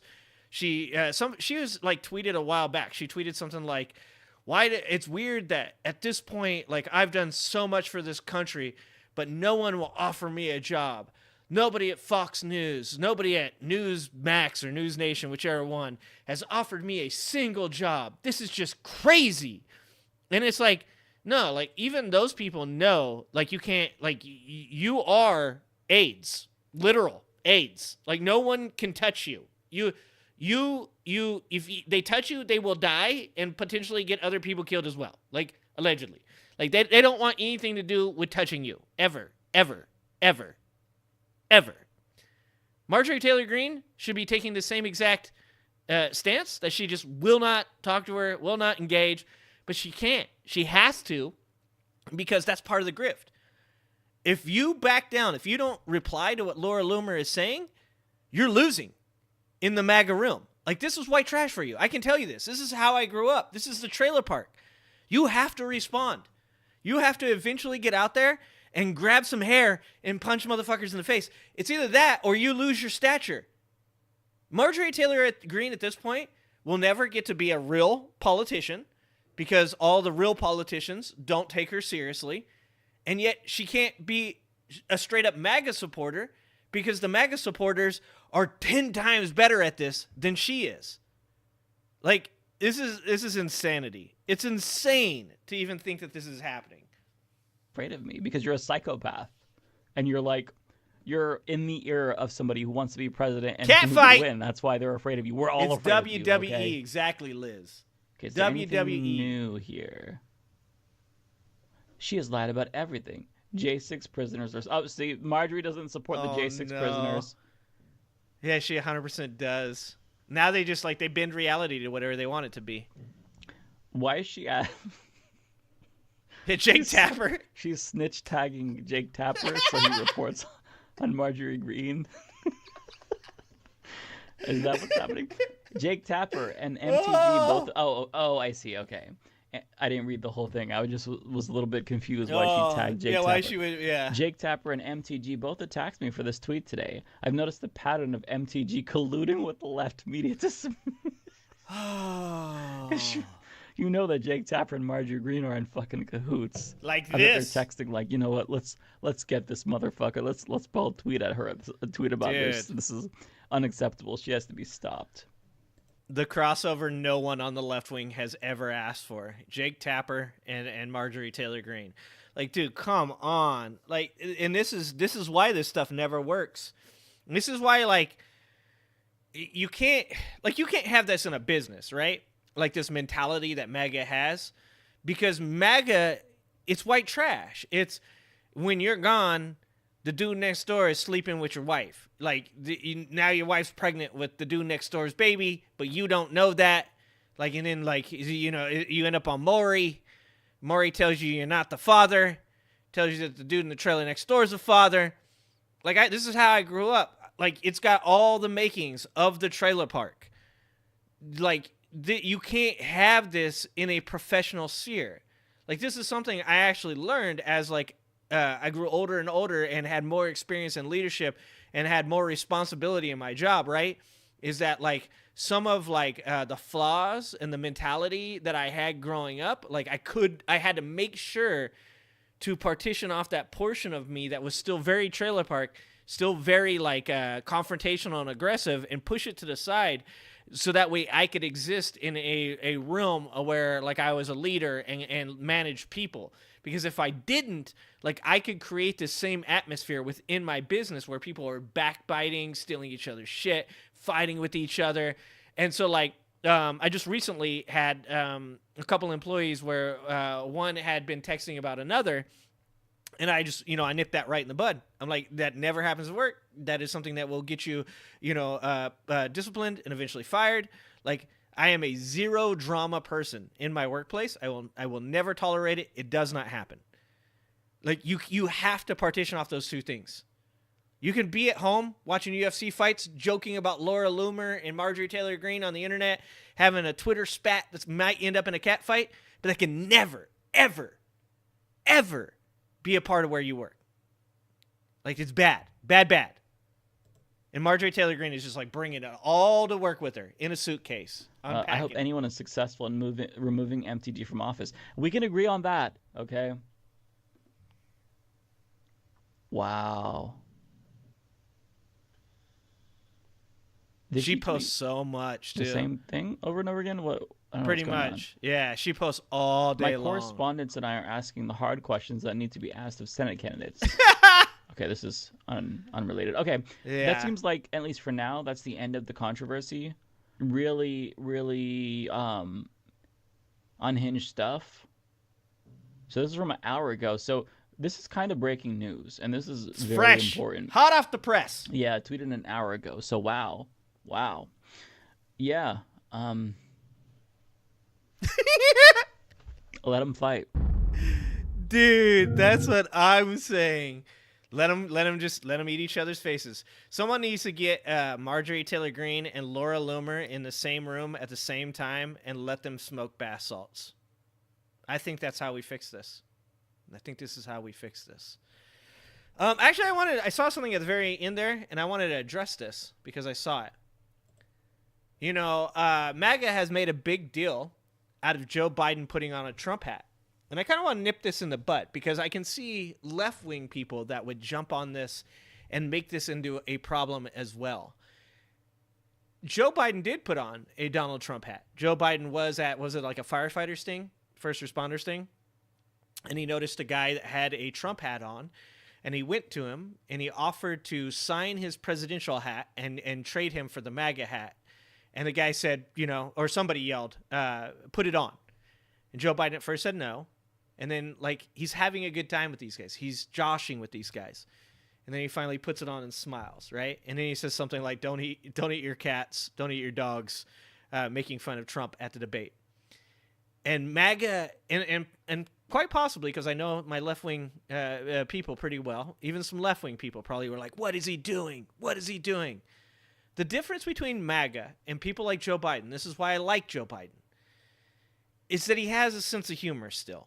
Not everything for him is anger and hate. He recognizes how funny it is for him to put on that hat. Like how strange it is. How awkward and funny it is. And that's why I actually still like Joe Biden. Is because he's still got something that is slowly being driven out of us as Americans. And that's ability to have a laugh at yourself. Ability to self-depreciate.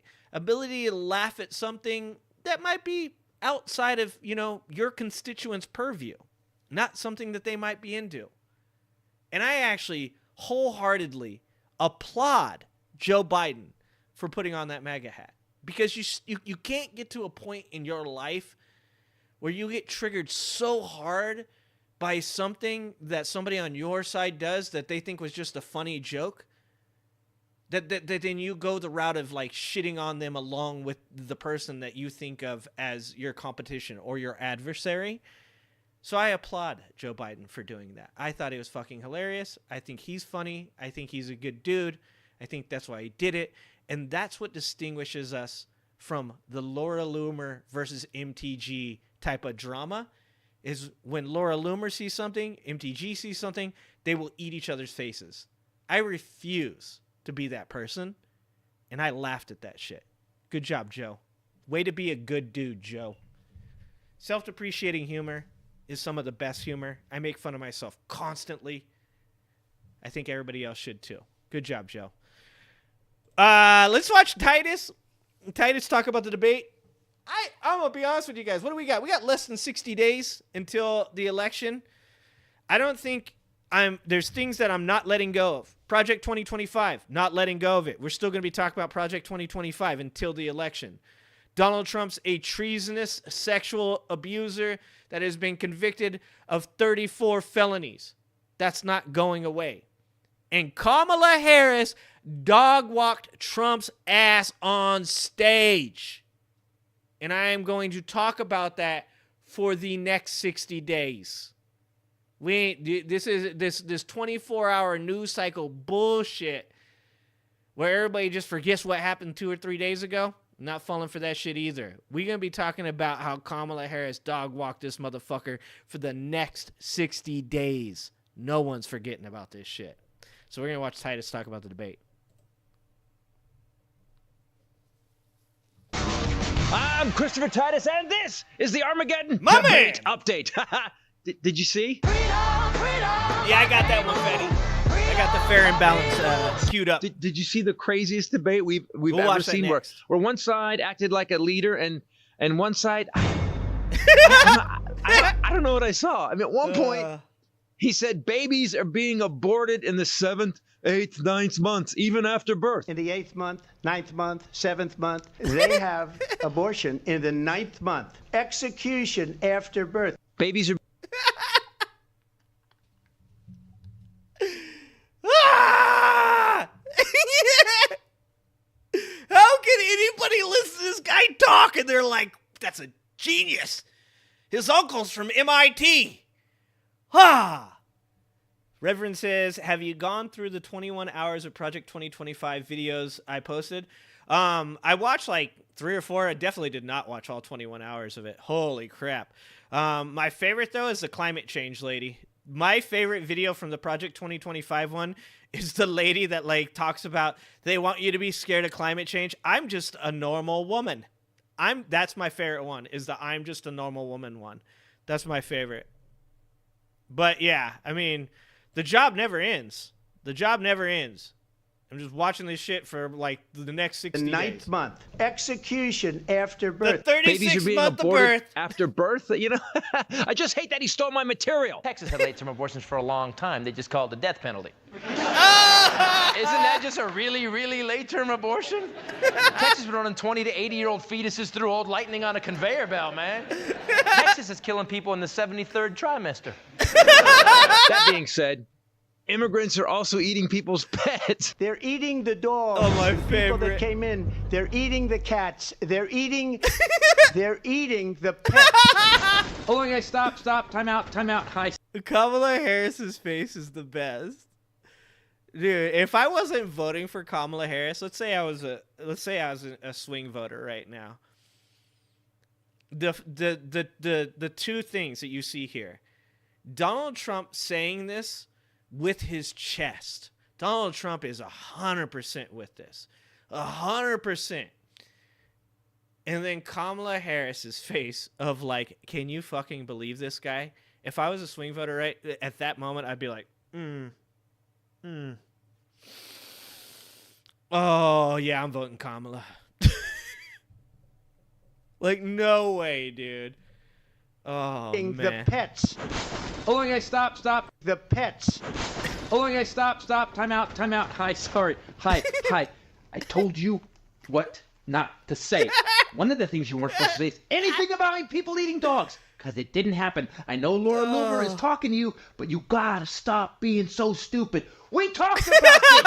Christy Nope shot a dog in the face and did everything. So you're gonna shut up now, okay? You're gonna answer the question again, and you're gonna do it right. Jesus. Okay, go ahead, guys. If that were the case, I know these people. There would be a cart where you could buy a Chihuahua chimichanga or a bulldog burrito with a side of Frenchie fries. He also said that Nancy Pelosi didn't stop January 6th. You know, President Nancy Pelosi, the Speaker of the House. She could have overrode the president. Dude, you call in the National Guard when the Capitol's being attacked.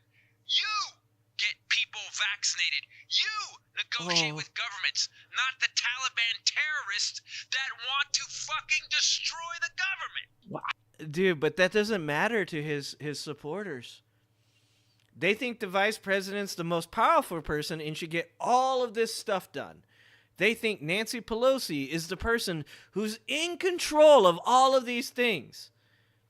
But then when you're like, okay, so Donald Trump's the president. He did these things. This is his fault. No, that wasn't his fault. Okay, so people that don't have the power should do the things, but the person who does have the power is not responsible if those things don't get done. What? Holy shot, these people. It's mind-boggling. It is literally mind-boggling. What did we watch? They're eating the How cats. about we fact check this up? He said Biden could sign a bill to shut down the border. Fact check. Trump stopped the bill to shut down the border. Yep. He said he lost the election because they wouldn't hear the case. Fact check. They heard 60 plus cases and had no evidence presented to the court. Mm-hmm. None. Yeah, and I think even with that being said, I still think there was at least a handful, 5 or 6, that did go to trial and were tossed out afterwards. When he keeps saying this, he keeps saying that those trials were just tossed out. They didn't even look at them. That's not how it works. they look to see if there's evidentiary reasons for it to be brought to court. Like, they actually look into these, see if it has any type of standing at all, and then if it doesn't, which these cases didn't, which they knew they didn't, this was all just a facade. They were just trying to be able to say to people, look at all of these times that we brought cases against these people, and the judges weren't having it. It's a lot like copyright patent laws.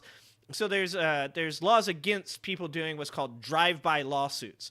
So, like, somebody that sees something like one of my videos or whatever, like, let's say Titus got mad at me because he sees that I'm using his video, which he never does. Thank you, Titus. I appreciate you. I love you. I'm so thankful for all the people that let me react to their stuff. If one of these people were to see it, well, there's fair use laws.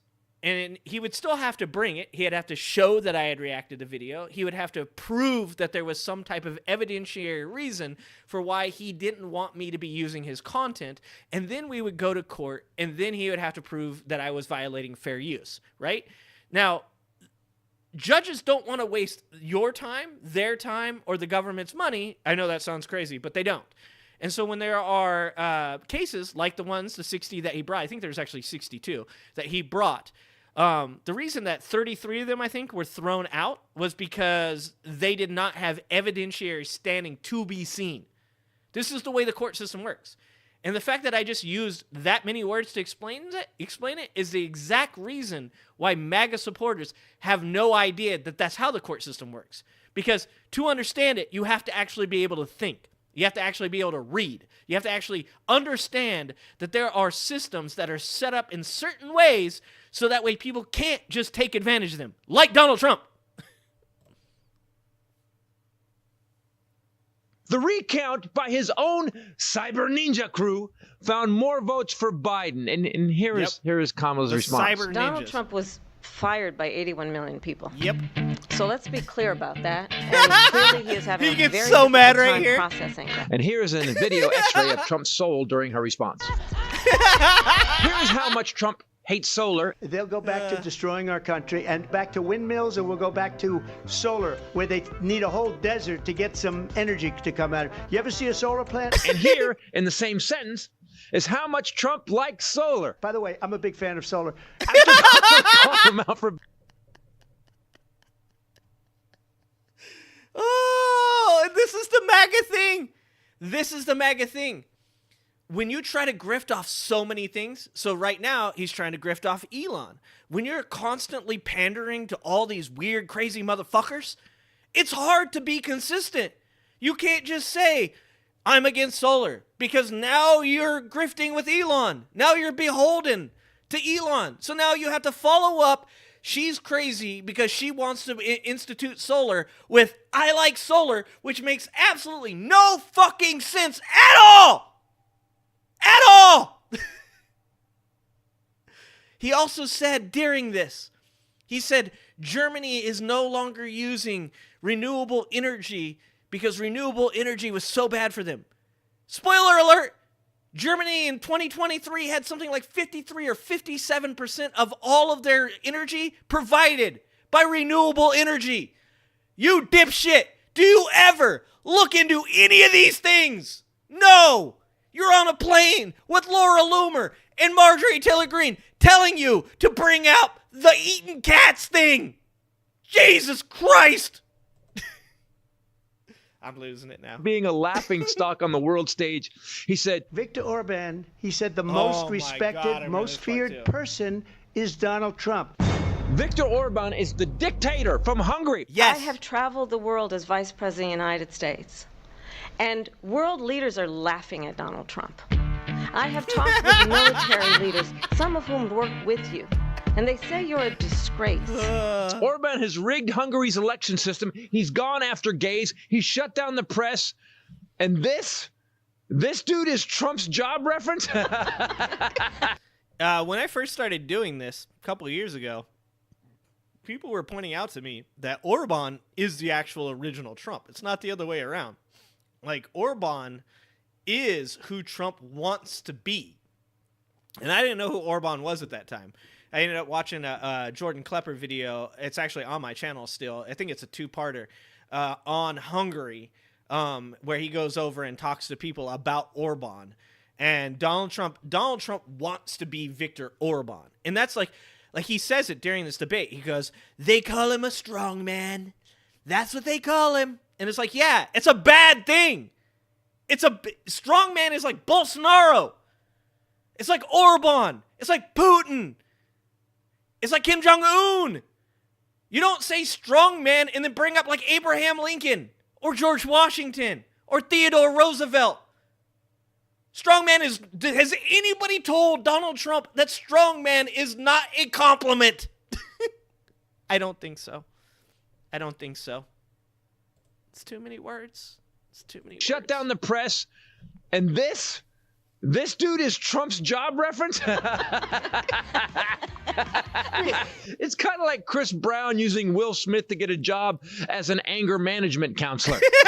They asked Trump what his health care plan would be to fix the ACA, and he said, I have concepts of a plan, and you'll be hearing about it in the not-too-distant future. Sorry, guys. Sorry to be back. Sorry. Gotta call him this time. Listen. Concepts of a plan? Is that what you just said to the whole world? So you had how many years to figure it out? Plus, you've got Project 2025. At least it's something. And you just said, I have a concept of a plan. Listen, man, we've been waiting 2 weeks for 8 years. Sorry. I know you're paying me. Of course, I haven't been paid yet. Oh, fuck. Just do me a favor. Just say, we have a plan in the works, and it's amazing. And then shut up. Dude. Okay, guys, go ahead. Thank you. Concept of a plan? That's exactly what I keep saying. You guys have heard me say it so many times now.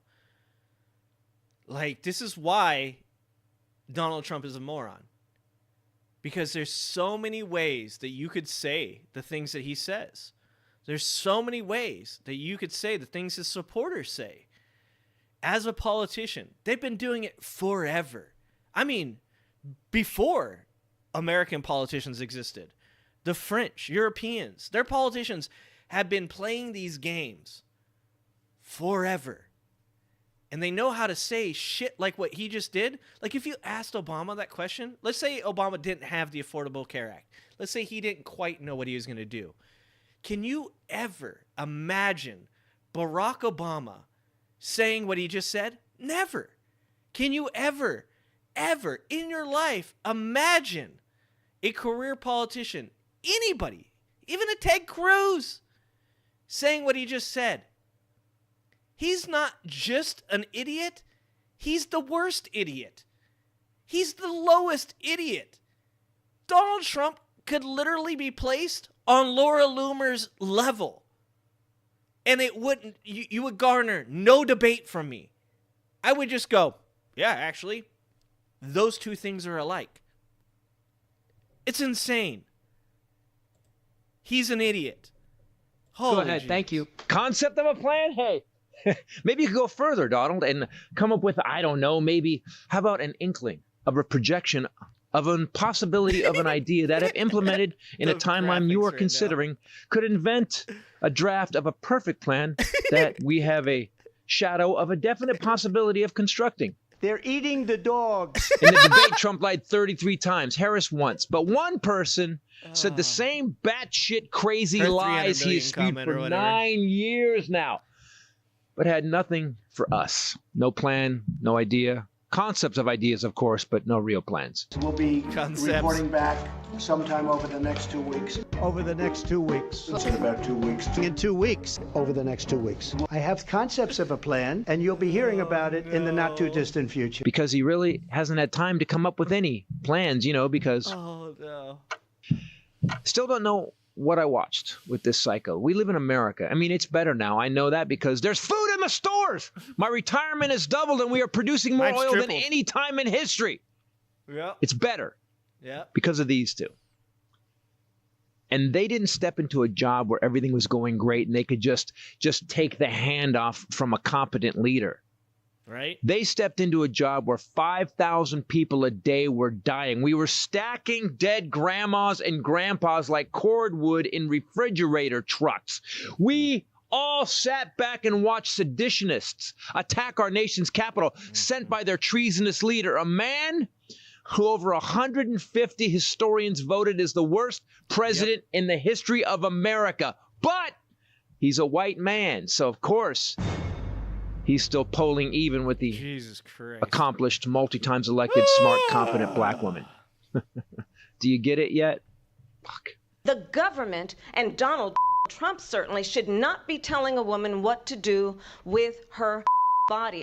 I'm Christopher Titus, and this is the Armageddon Update. How the hell is he still polling even? It's impossible. Yeah. Really? Oh, because he's a white dude. White dudes get away with anything. And being a white dude, I know that. You know what I've done? Been yanked out of my car and shot randomly. But you know what else? I cannot believe that this idiot's still polling even. They're eating the dogs, the people that came in. They're eating the cats. They're eating. Oh my God, dude. It's insanity. I don't know if you guys seen it, and I should share it with you guys. I'll share it in the Discord. You know, there's the, I believe it was a Haitian immigrant that crashed into a school bus. I believe this is the actual story. And a child died. And that's horrific. It's a tragedy.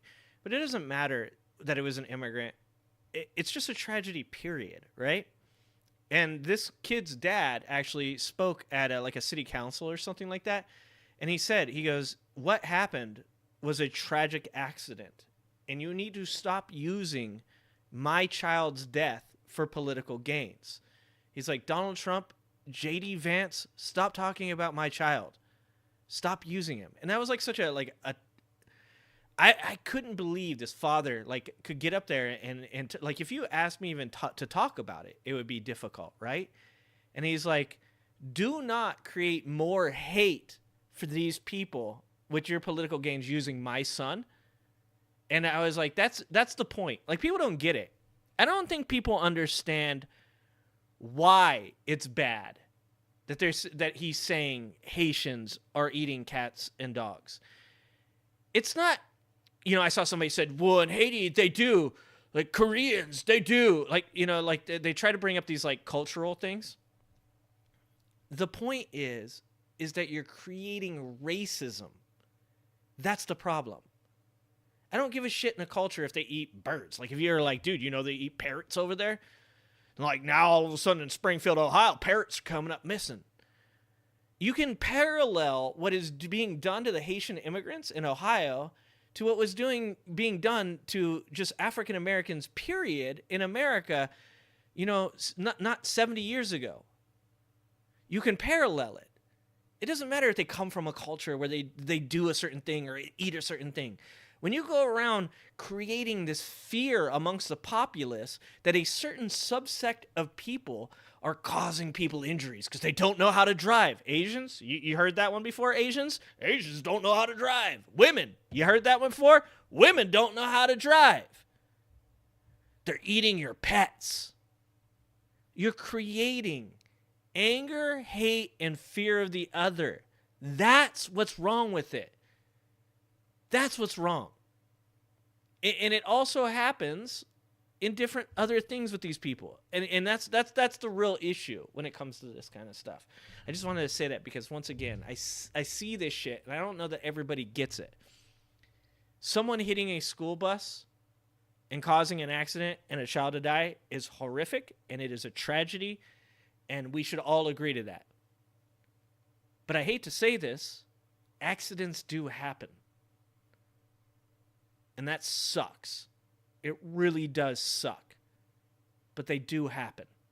And it doesn't matter if it's an immigrant. It doesn't matter if it's an old lady. It doesn't matter if it's a young kid. Because, by the way, every one of these scenarios has happened within the last year where somebody has died because somebody was too old and they were driving. Somebody was very young and they were distracted and they were driving. And somebody was an immigrant and they were driving. People every day are dying in car accidents. And the only reason that they're pointing out this one is because they want you to be afraid of immigrants, because they want you to vote for Donald Trump, because he's going to close the border and deport all the immigrants. It's fucking insane. All right, watching that video of that father talking at that council really got me upset. Really got me upset to watch. And I'll share it in the Discord when I get a chance. In between everybody arguing. So let's watch it. You know what? Let's watch Tennessee Brandon. We don't get to. We'll watch the source. Okay, all right. We'll watch the. No, I don't want to watch the pet eating one. Now that I just went through that whole diatribe, We're going to watch Tennessee Brando. We haven't watched any Tennessee Brando in a while.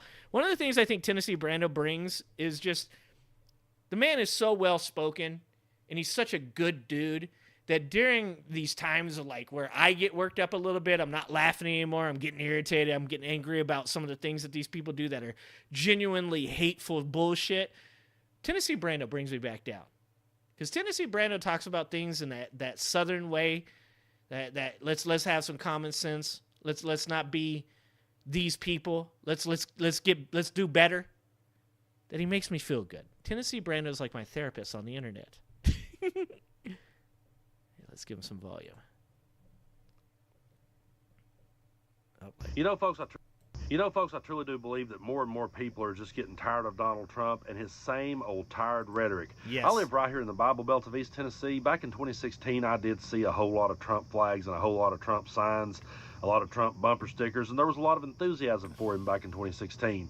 In 2020, I didn't see as much, and in 2024, I'm not seeing nowhere near as much. I can literally think of 3 Trump signs that I've seen here in this town. Yeah, that's crazy that he says 3 because my neighborhood, same thing.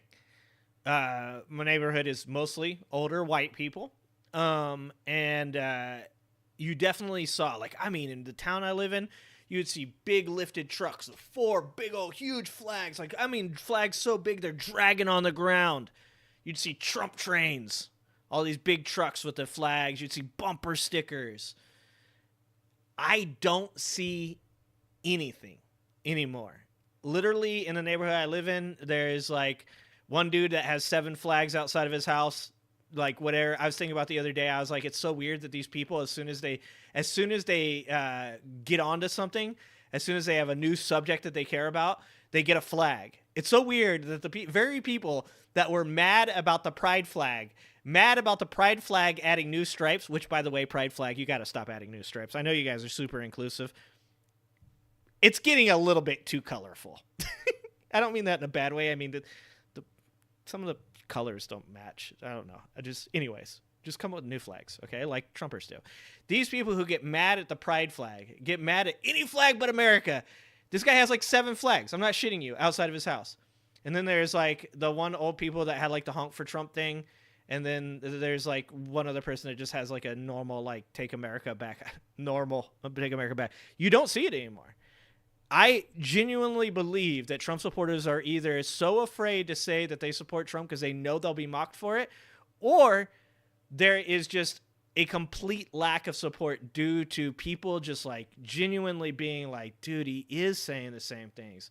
Dude, he does say crazy shit. I think that there is a lot less support than people think. I think he'll get less votes than he did last time, and it's just scary that we still live in this country where an electoral system holds us hostage because of certain battleground states that Kamala Harris may lose.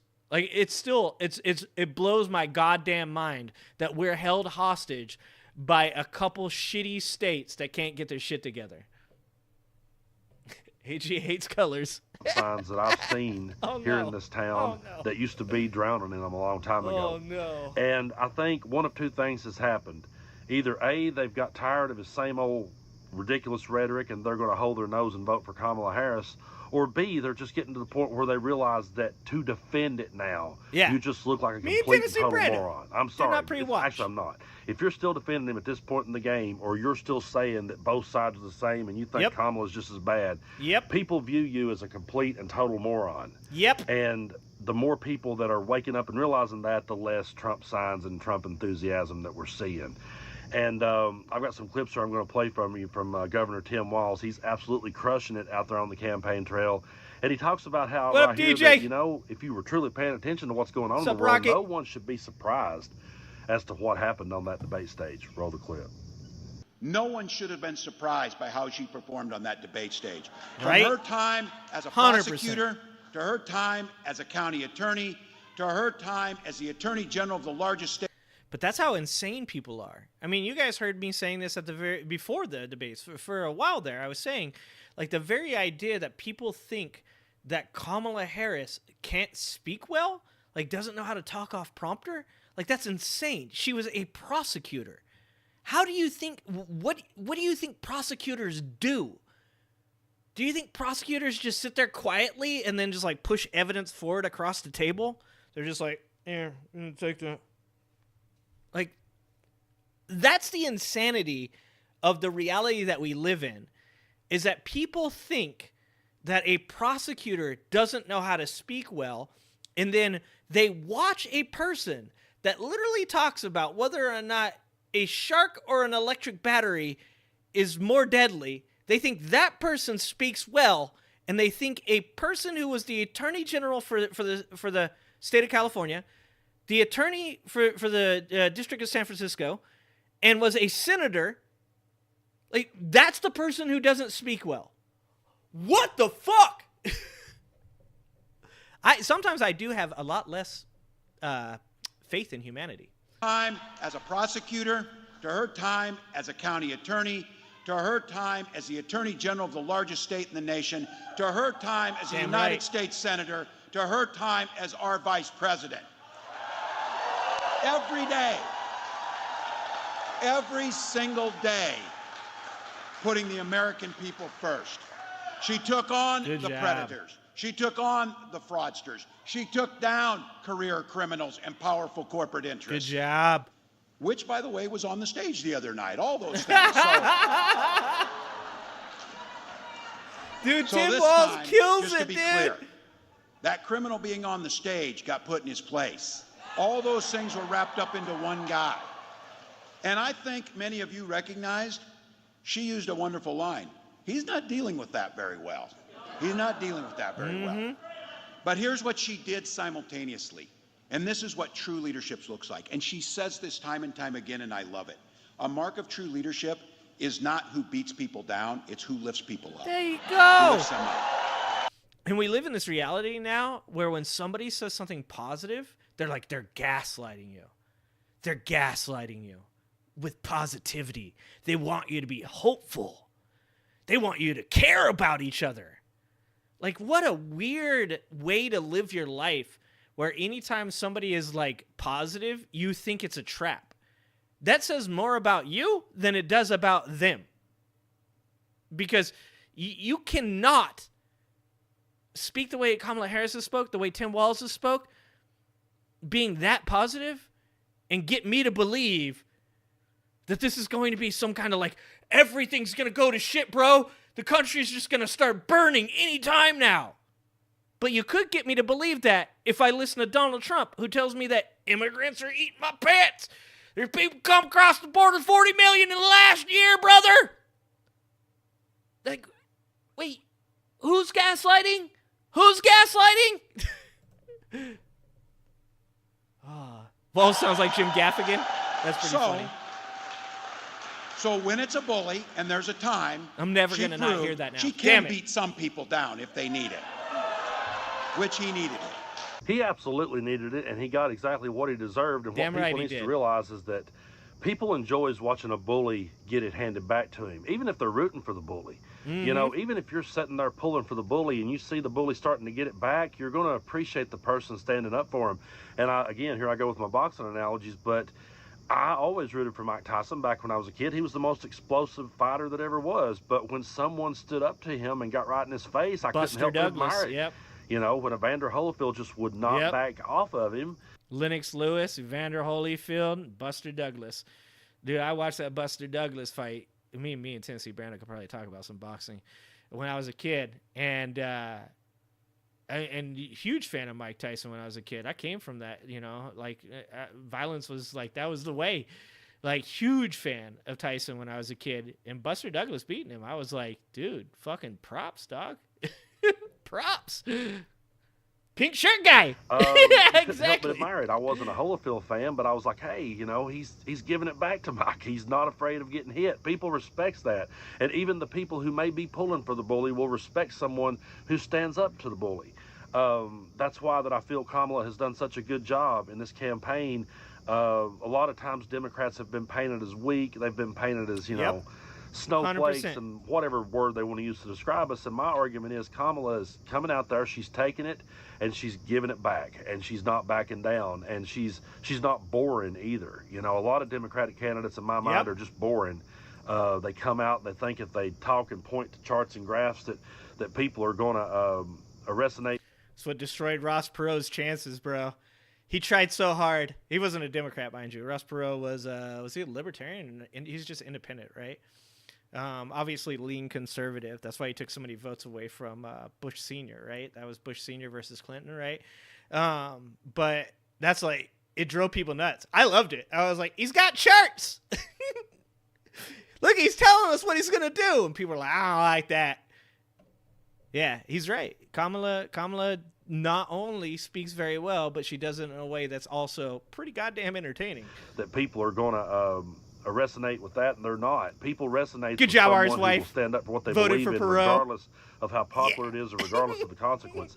And Kamala does not care at all to bring it. But in this next clip of Tim Walz, he talks about what I talked about at the start of this video, that you're not seeing the enthusiasm you once saw from these people because they realize deep down just how disastrous that debate truly was. Take a look. Tell your friends, send it to your relative that you're dreading seeing. Get it out to them.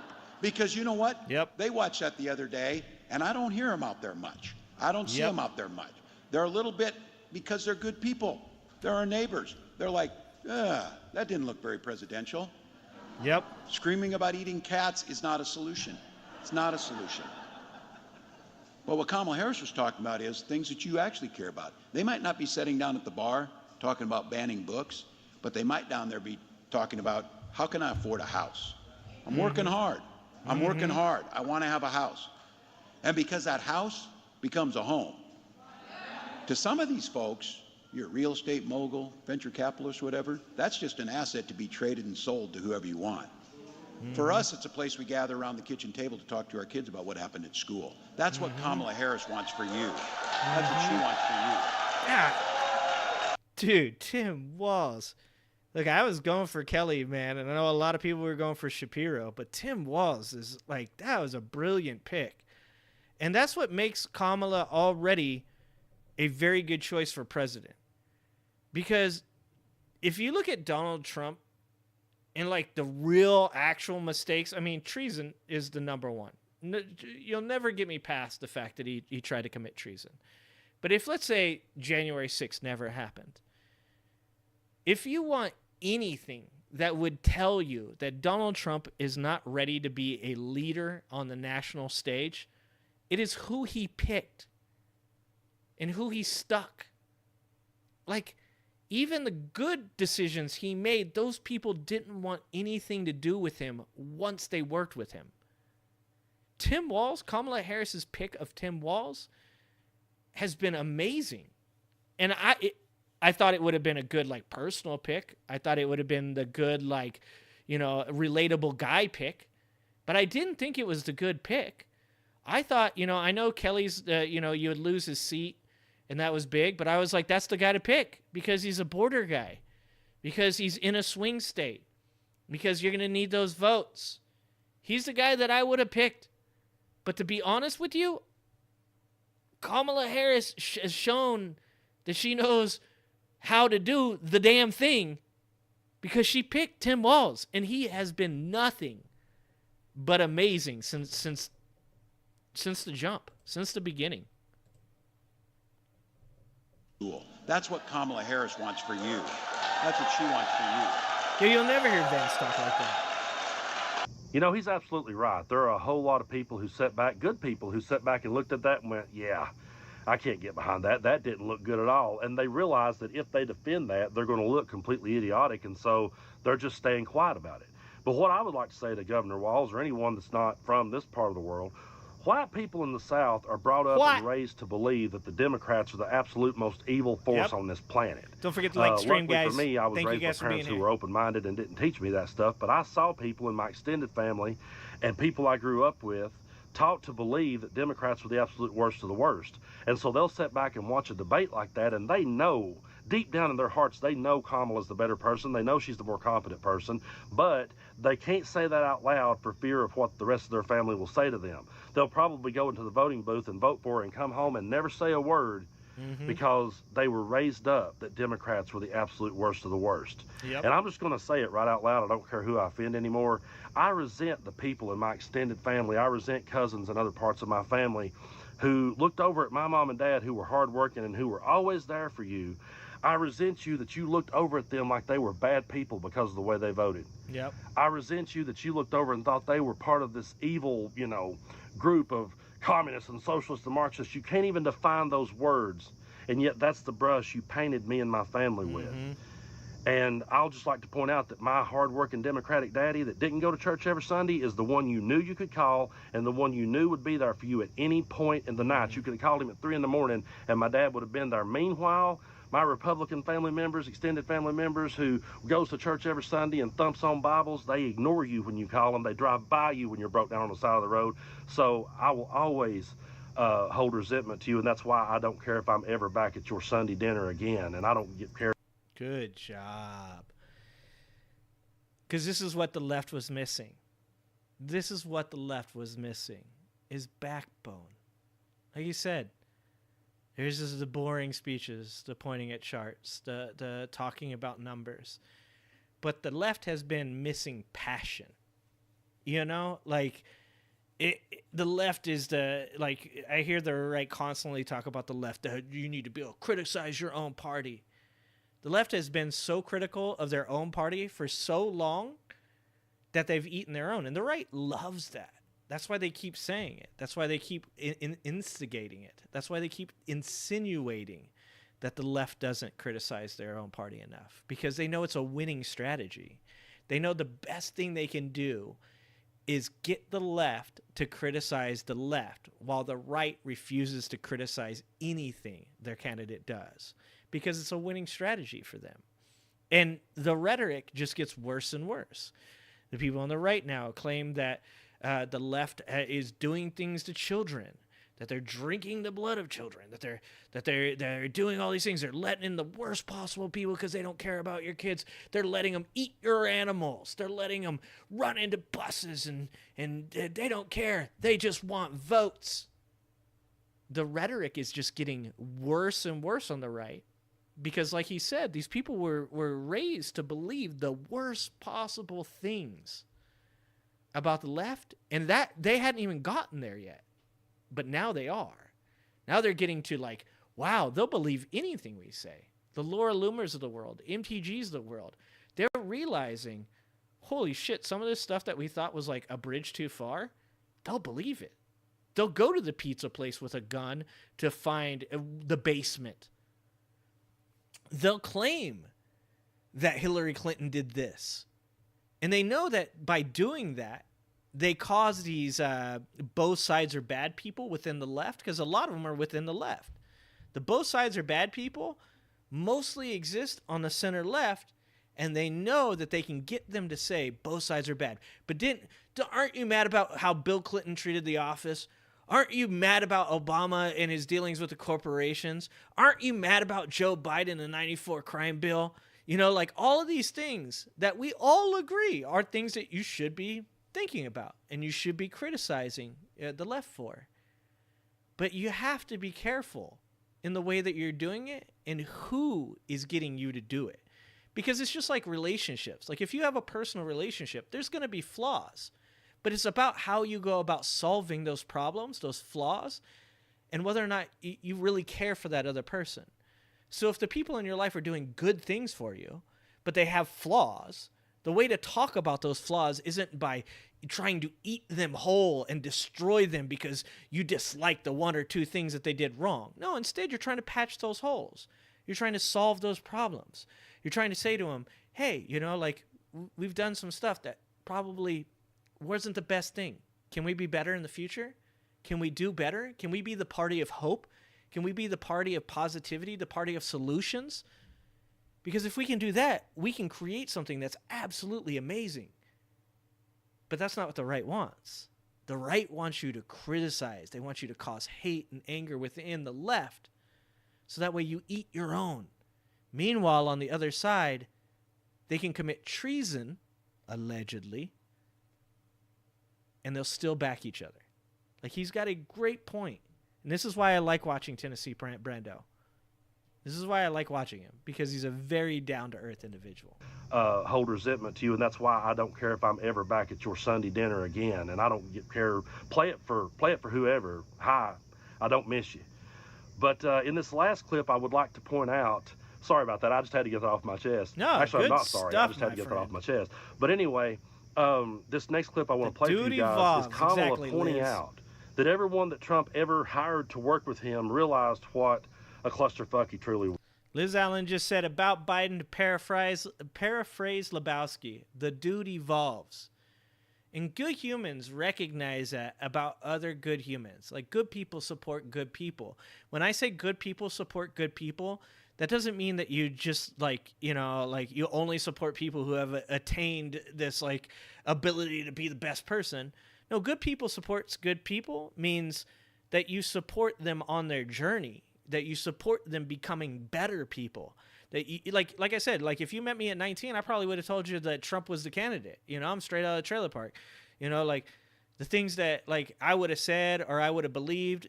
My wife has stuck with me through a lot of things. Like, you know, there was a time when I would say something like transgenderism is a mental illness because I didn't know. I didn't understand. I wasn't educated. I didn't know, like, anything. To be honest, I didn't know. That's the words. Not I didn't know X. I didn't know Y. I didn't know. And I had to, like, put work in, and I had to read things, and I had to, like, actually, like, have empathy for other human beings, and I had to, like, work hard.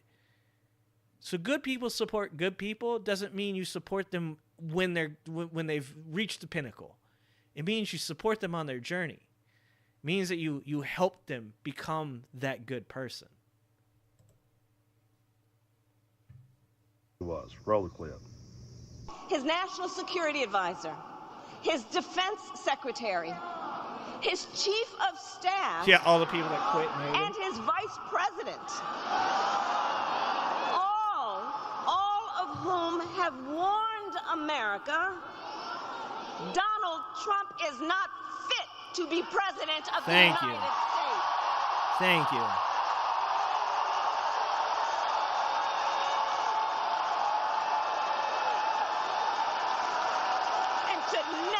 Occupy our nation's highest office again.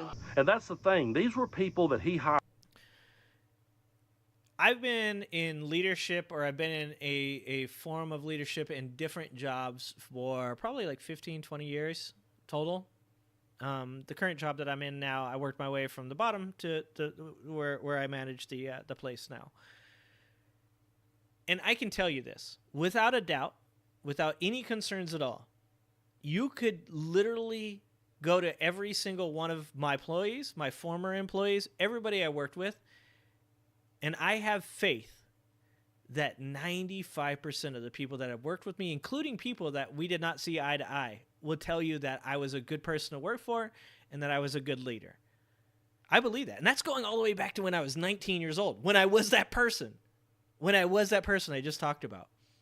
Even then, like, I believe that if you were to survey any of the people that have ever worked for me in my life, I steadfastly believe 95% or more of them, including people I had to let go. I've had people that I have had to let go that told me they still appreciated me. Because being a leader is more than firing people. Donald Trump don't get it. He don't get it. He ain't good for America. Period. Highest office again. And that's the thing. These were people that he hired. And these were people who had way more experience in the political arena and understood it better than he ever did. They understood the political arena, and they understood government and how it works. And when they saw him get in there and just try to take away all the guardrails and run rampant, they realized what chaos it was, and they realized how bad he was, and that's why they're not endorsing him this go-around. Now, he's over here saying, oh, I fired them because they did a bad job. No, he fired them because they called him out for doing a bad job.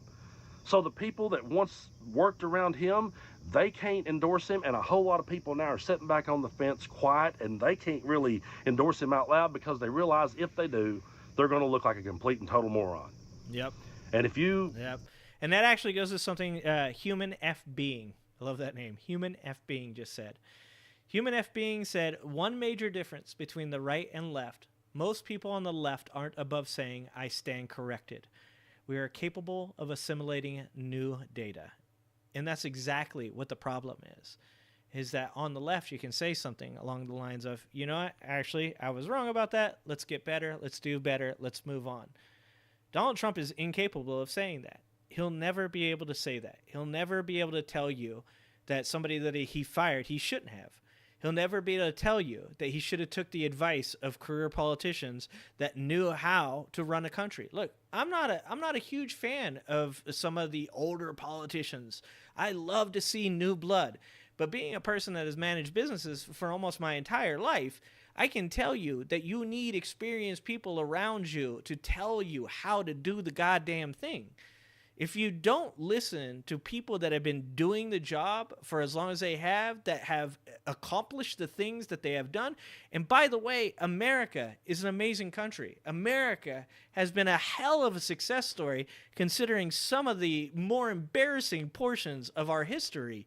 America is a great country, and if it was a business, it would have been one of the best businesses that has ever been ran. So whether or not I agree with career politicians, whether or not I agree with some of the things that happened in our history, whether or not I'm embarrassed by some of the things that happened in our history, the one thing that I cannot deny is that America has been ran successfully up to 2024. And that's what they don't want you to believe. Donald Trump wants you to believe that America is failing. America is a business in decline, that if we don't get rid of all of the leadership, all of the management, that we're going to fail. You guys, the stock's going in the dump, the business is going to fail, everybody's going to be fired. That's what he wants you to believe. That's crazy. That's crazy. Do we need new blood? Do we need some people coming from the bottom? Always. Every business is a rotating bottom to top, getting people experience, finding people that want to ensconce themselves in certain positions that can be helpful to younger generations. That's what you want. You want to keep those veterans. And you want to get rid of the long-term people that just want to take up space. And you want young blood to come up through the system to invigorate the system. And that is what America is doing. That's why people like AOC are so important. That's why I'm so happy to see the Adam Kinzingers on the right that are coming out that are different than they ever were before. That's why it's important to have people. Look, I'm not a huge fan of Nancy Pelosi, but does she know what she's doing? Does she get fucking deals done behind closed doors that a lot of soft-ass people probably couldn't? Yeah, not a big fan, but she gets her shit done. She knows what she's doing. Donald Trump don't bring that. Donald Trump don't have that ability because Donald Trump can't say, I stand corrected. They're going to look like a complete and total moron. And if you went to work the next day after that bait and stood there and defended the whole eating the dogs comment and said, yeah, I heard somebody had, I promise you there was a lot of people that didn't have the guts to say it to you, but they were sitting there looking down the floor going, man, what a moron. And I really think that Trump and this whole shtick has run its course. I think it's time we put an end to it once and for all. Excuse me, we vote Kamala Harris and Tim Walz in. They start, putting this country back on the track it needs to be going on. Kamala has done a great job as vice president. She has a good record to run on, and I don't want to see her shy away from that. I don't want to see, and she's not, by the way, but I don't want to see anyone shying away from her record. To those that are like, I don't need to watch the debate. I see my grocery bill. You're not paying attention. You're not paying attention to the bigger picture, and you're not understanding how the government works. You're not understanding how corporations work. And if you were truly listening and digging in, reading Project 2025 page by page, I know it might be long, it might be boring, it might not be the sound bites that you're used to getting on Fox News, but if you would literally sit down and break that stuff down and read it, you would realize that your rights are going to be taken right out from under you, and you ain't even going to realize it. It will happen because you will have gave them the power to do it. and you didn't even realize you got took to the bank. So more and more people are starting to walk away from this, and more people are starting to go, you know what, I can't defend this. And I really believe come election day, they'll either they'll stay home because they're going to go, I can't do this, and I can't vote for a Democrat. There's going to be those like, I can't vote for a Democrat, so I'm just not going to vote at all. There'll be those. And then there'll be those that will walk in there, they'll vote for Kamala Harris, they'll come back to Sunday dinner, and they'll sit down beside you and not say a word. And don't worry, I'm not going to call anyone out. I'm not going to bust anyone's balls any further in this video. But I have had family members that have reached out to say, yeah, Brando, I'm with you. And they sit in church every Sunday next to their Trump-loving uncle, and they don't say nothing to him to hurt his feelings.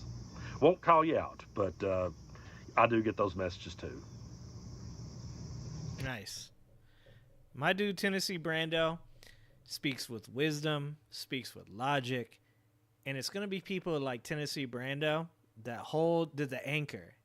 They're the people that are holding down the foundation for the path back to sanity. Good job, Tennessee Brando. That's what I was saying. Like, you need this in your life. Well, go watch Tennessee Brando. Go subscribe to Tennessee Brando. Go like his videos.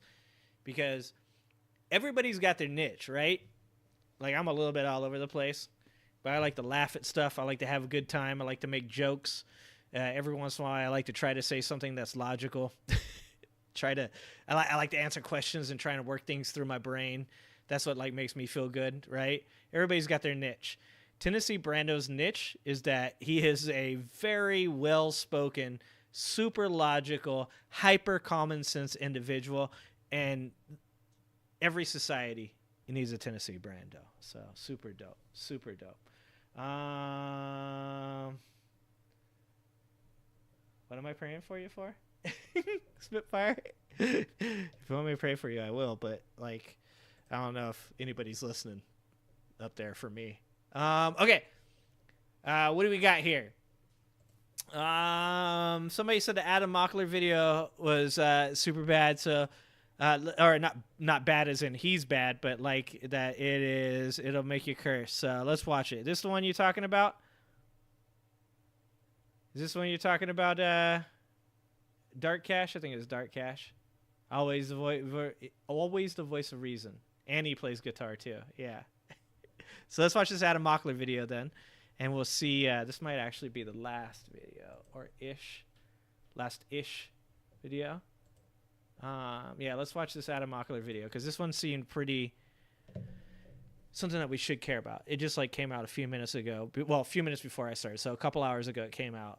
Desperate Trump plot busted just in time to save 2024. This is Adam Mockler, who is obviously working with the Midas Touch Network nowadays. So let's take a look at this video. Let's see what it's about.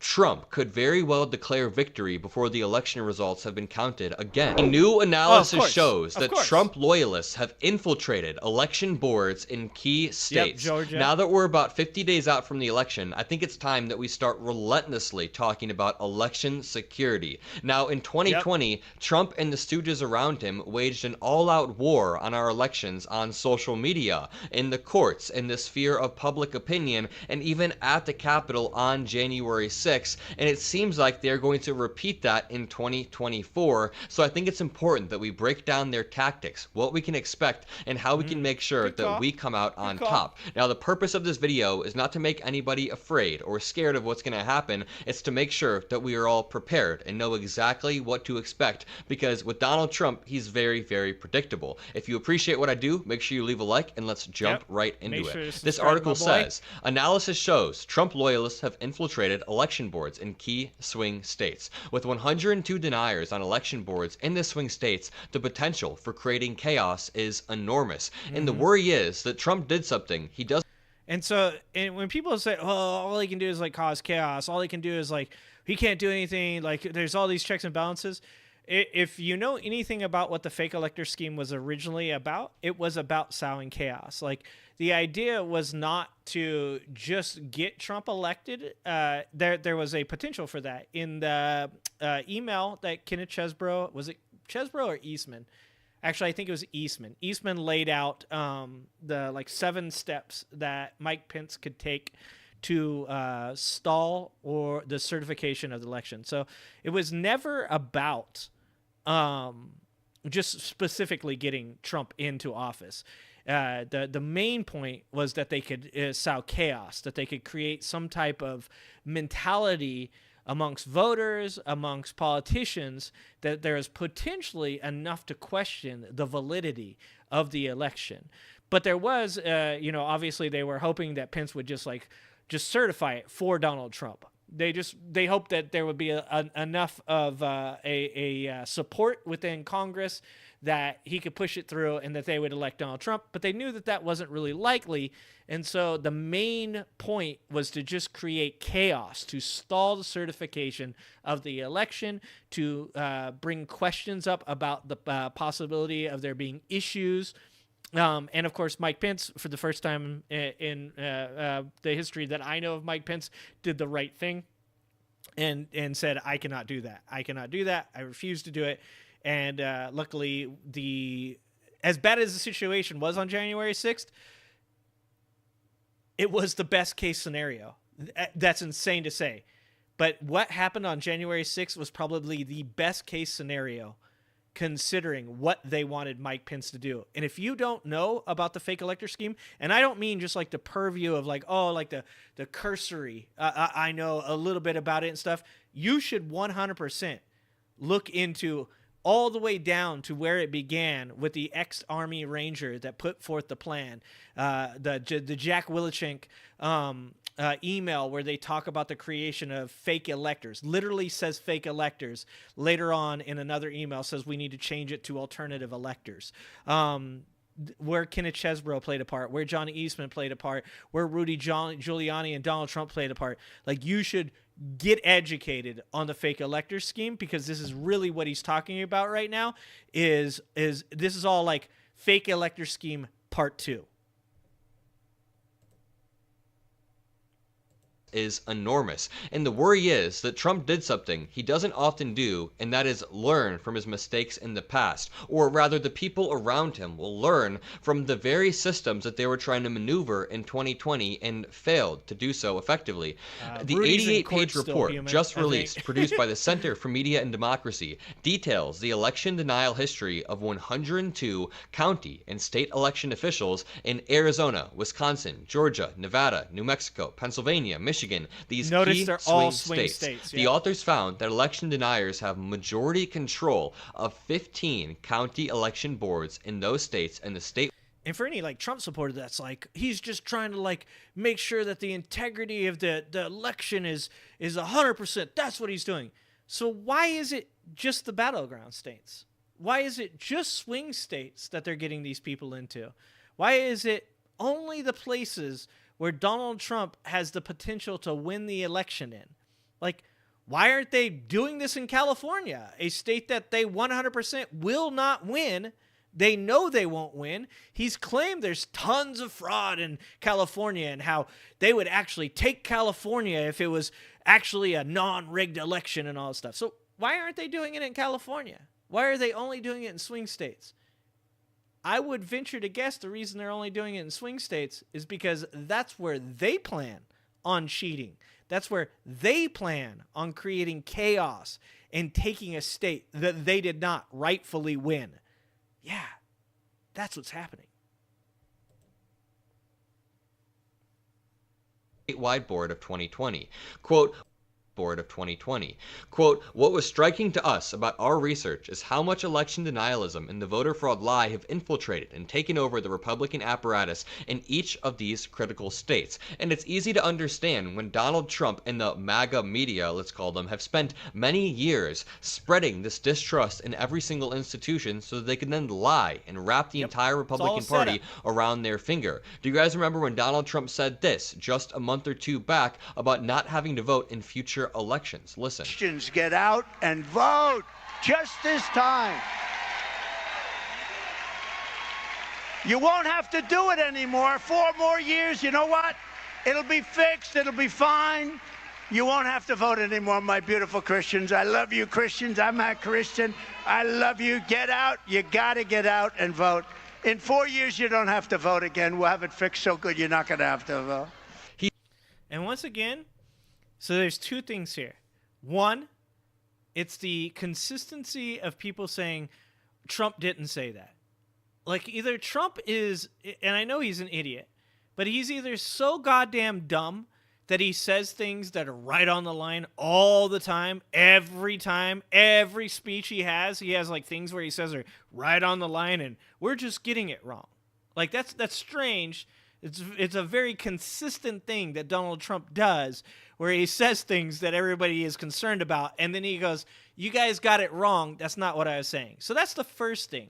And the second thing is something that we addressed earlier in the Tennessee Brando video, and that is the left. The left saying the same things. The left coming out and going, guys, we got to stop, like, taking the things that he says out of context because it really makes us look bad when we do these things.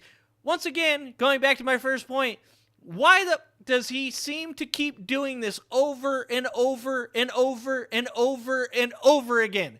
This is consistency that you do not see in any other area in Donald Trump's abilities as a politician. There is one place he is super consistent in, and that is saying shit that people go, what? Excuse me? And then going, that's not what I said. And then left-wing people, like Jake Tapper's ass, get up there and go, the left is taking things out of context. Like, they're literally just, they're their own worst enemy. Yeah, Trump didn't mean that. He says stuff like this all the time, and we don't even have to bring up the Raffensperger phone call where he spends an hour trying to pressure Georgia election officials into finding votes so he can just win that state. Quote, with 102 election deniers on election boards in the swing states, the potential for creating chaos is enormous. The 3 Republicans on the 5-member Georgia state election board support Trump's baseless claims that the 2020 election was rigged. Partisan conspiracy theories among election officials go well beyond Georgia. Pennsylvania itself has 29 election administration officials loyal to Donald Trump. But experts differ on whether Republican efforts to subvert the election, should Trump lose, will be more or less effective than in 2020. Now, this is where it gets very important because we're going to talk about how everything will play out. Quote, our democracy's firewalls held fast in 2020, but election deniers and MAGA extremists have spent the last 4 years infiltrating election administration and political party positions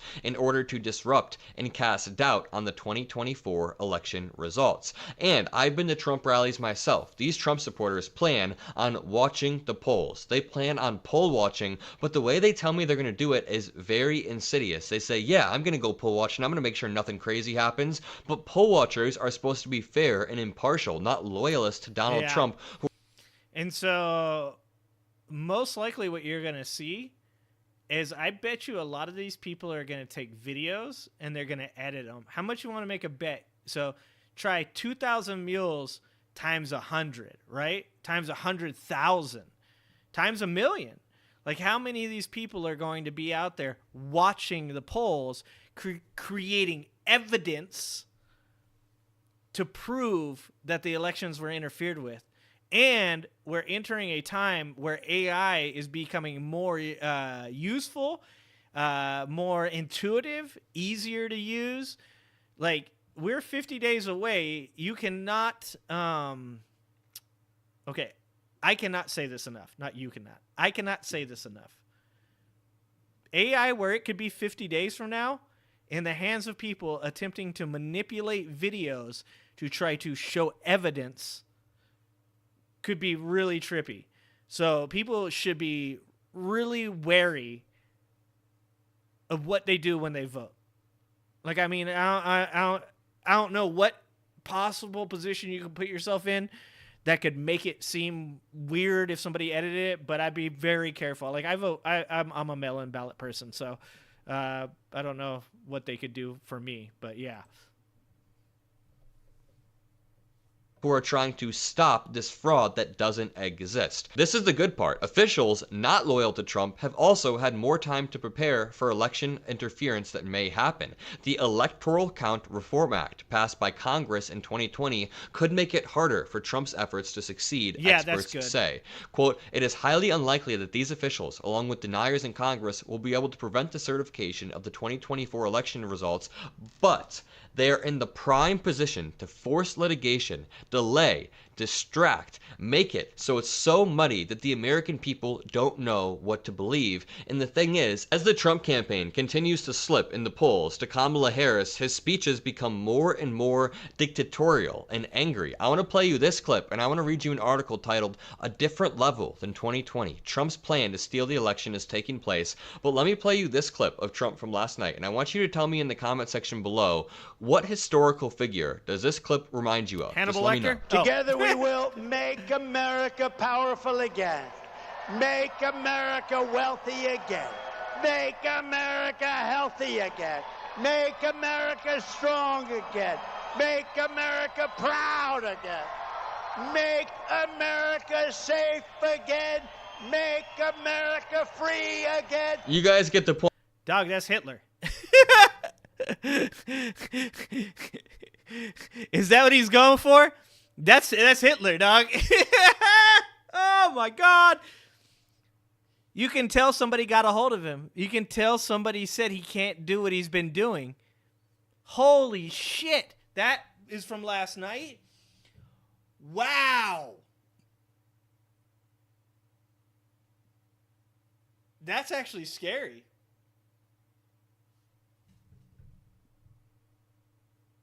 That is scary. Somebody got a hold of him.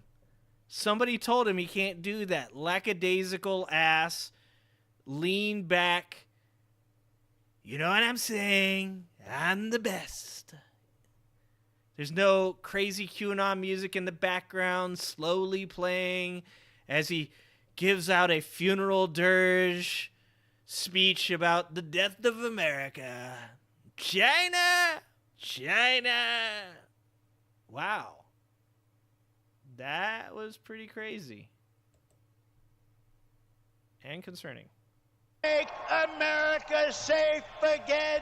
Make America free again. You guys get the point. Someone in the comment section said, holy shit, this is so offensive to the eyes and my ears in so many ways. That is true. Now, I want to end off with this article that goes into a little bit more detail about what may come. Make sure you share this video because this stuff is important. Donald Trump spent months during the 2020 election priming his followers to not believe him, so we have to sort of counter-program that and be ready to counter Donald Trump's groundwork that he'll be that he has been laying. Quote, tricky legal questions and room for shenanigans. Any effort to challenge the election results will probably start at the local level. And that feeds back to the article we just read that said all of these local officials are turning into Trump loyalists. Just as there was in 2020, there's likely to be a period of uncertainty after Election Day when the votes are still being counted in key swing states, and there is a very real chance Trump will declare victory within that time to try to confuse everybody, try to muddy the waters.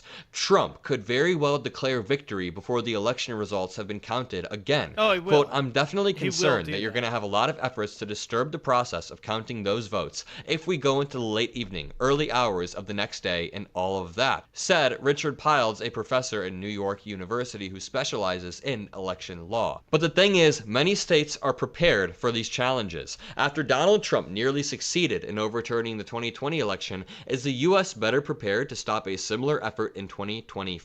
Lawyers and other activists say they are ready, having spent the last 4 years studying and understanding the vulnerabilities that Trump and...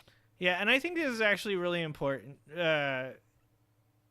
I think sometimes I'm a little too far on the government will handle itself and that, like, we have guardrails in place for these types of things, and sometimes I'm not a little bit... Or, I'm sorry, I'm not enough suspicious about you know, whether or not certain things can be taken advantage of.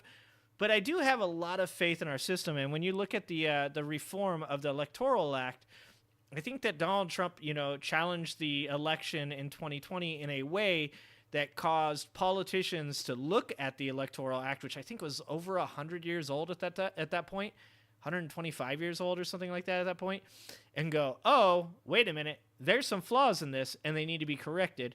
And they hopefully did correct those flaws in the Electoral Act of 2020. But I still tend to lean more towards the side of overall our government wants to do things the right way. do things the way that it was set up to do it, and that the majority of people in our government are going to stand fast against these types of challenges. But it is scary. It is very scary that you see so many people that are grifting onto this and getting into these positions. And that's the reason that Project 2025 is so scary. Because what I'm saying right now only exists right now because you can't just use Schedule F to mass fire people and put your own people in. If Donald Trump gets elected, I'm not as concerned about as a lot of the other Project 2025 stuff during his tenure. I'm much more concerned about Schedule F, the elimination of a lot of the administrative wing, the dismantling of the FBI and the CIA, and all of those positions being filled with Trump loyalists. Because once Trump is out of office, as I continue to say, he is not the main character. The real main character is MAGA in Project 2025. If Donald Trump gets all of his loyalists put, my argument that the government wants to do good for America is no longer pertinent.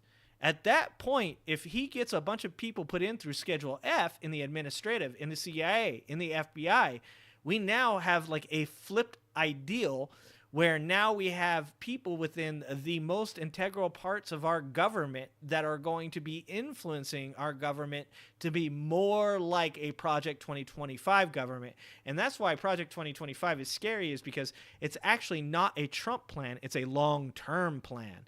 It's not something that they intend on day one changes that will have long-lasting effects decades from now. Not just in the first 4 years, but decades from now. So the argument I'm making right now will no longer be valid if Donald Trump gets into office and uses Schedule F to change the inner workings of our government.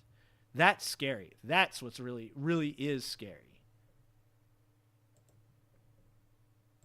Studying and understanding the vulnerabilities that Trump and allies targeted in 2020. Any effort to block certification is likely to be swiftly challenged in court, where Trump has already been unsuccessful dozens of times. But my worry is what happens when we get a judge like the one in Florida who helps Donald Trump actively with some of these cases. What if some of these judges have become more loyal to Trump and are willing to flip the results of certain counties? That is scary, and I hope that it doesn't happen. The new Electoral Count Reform Act should offer additional safeguards should there be an effort such as there was in 2020 to get Congress to stop its certification of the vote. Yet it would be a mistake to dismiss the threat altogether. The exact same pressure points that existed in 2020 still exist in 2024, and in some places election deniers have been elevated to positions of power. This has started earlier in the cycle and is louder and more consistent. It's all just at a different level than it was in 2020. And the thing is, if we play our cards right, if we vote en masse,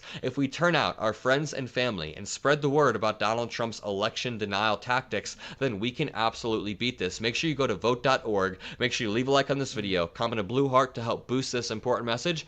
Have a great rest of your day, and peace out. Yeah, don't forget to go sub to Adam Mockler. Adam Mockler's my dude. And I got a podcast if you guys ever want to see the podcast that I did with Adam Mockler. It's up on Apple Podcasts. It's on my channel. It's Spotify. But you guys can check it out. Don't forget to go to Adam Mockler's channel and click it, sub, hit the like button, leave a comment with a blue heart on his videos. Adam Mockler is dope. As I understand it, the 2020 Electoral Act did change the vice president's job to being a much more ceremonial job of just reading the votes and not being allowed to determine their authenticity or to add anything to it. So that's a really good thing. I hope that that's actually like what ends up happening with it. But yeah, so as it always goes, as is always the answer to all these things, you can't depend on people to do the right thing in government. You can't depend on people to do the voting for you. You can't depend on things to turn out right. You have to do something about it. And you can do what I'm doing. You can muckrake. You can get up here. You can do what Adam Mockler's doing and report. You can do things. You can be an activist. You can Do what Tennessee Brando said. I keep seeing Woke Mike say it. He sends these videos to his Trump-loving brother. There's lots of Trump supporters out there that didn't watch the debates, that when Donald Trump comes out and says, I won that debate, they go, cool, good to know. They'll never watch it. They'll never see the clips. You can do yourself a favor, and you can do your family members a favor by, if you know a Trump supporter that did not watch the debate, that is friends with you or family with you, by sending them clips of him saying the crazy shit he said. I sat there on a panel with other people, one person that was a both sides are bad person, one person that was a Trump supporter, and both of those people, by the end of that debate, they didn't say they were going to vote for Kamala Harris, but they did say, wow, that was bad. That was bad. Donald Trump did a bad job. So you can do those things. You have to do your part if you are concerned.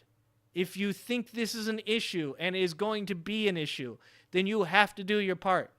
And at the least, you need to get off your ass, check your voter registration, make sure you're still capable of voting, and if not, register and go vote, regardless of whether or not you think your state's going to go to Kamala or not, regardless of whether or not you think your vote counts. Get off your ass and go vote.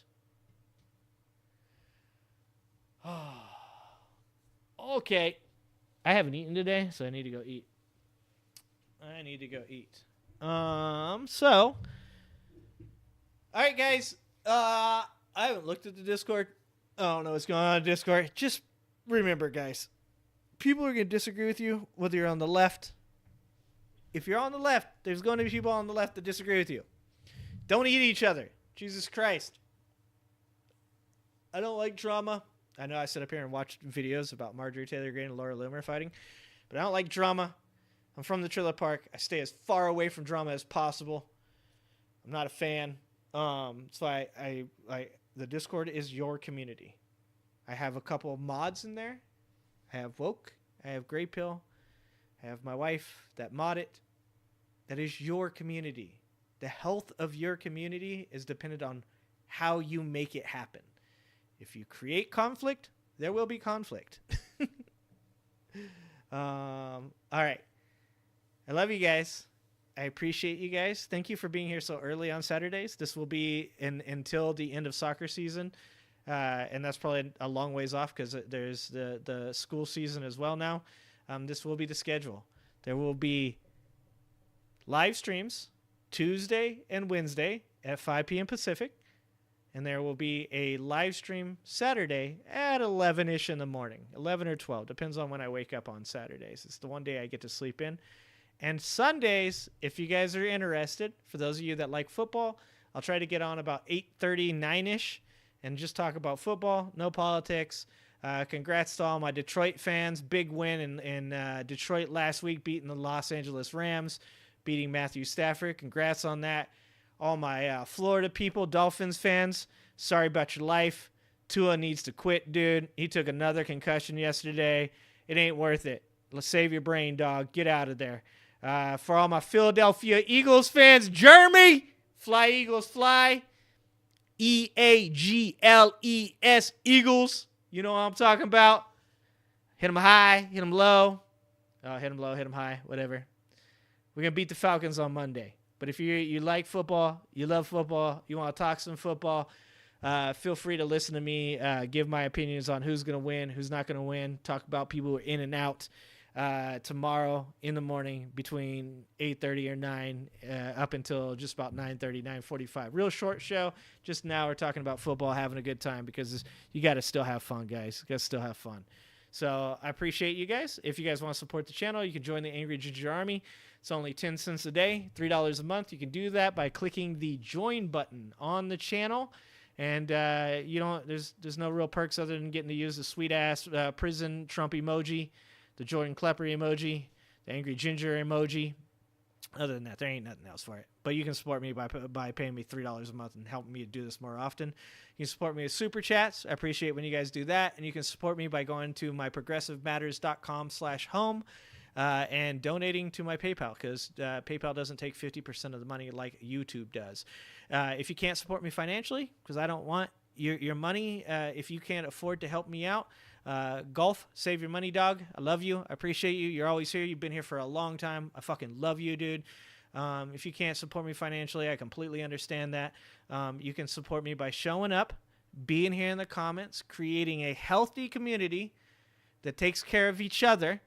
And you can be here, and you can go to my channel. You can like the videos, subscribe to the channel, comment on the videos, and share the videos. There's a new video that just came out. I know you guys have seen enough of me talk about the debate, but if you could just go to the video, like the video, watch it for 30 seconds. That's how I get a view on it. And comment on the video and just give me some criticism. I don't care. Tell me I'm bad. Tell me I'm good. Whatever you want. But that's the best way you can help me out on YouTube. That's free. Just go there. Check out the videos. Like a couple. Hit the comments. Drop a blue heart. You ain't even got to say anything that big. Just drop a blue heart in the chat. Thanks, guys. I love you guys. I appreciate you guys. Next live stream tomorrow, if you want to see it, football, 8:30 in the morning. If you don't want to watch football one, the next one will be Tuesday, 5 p.m. Pacific. Love you guys. Appreciate you guys. And I'll see you next time.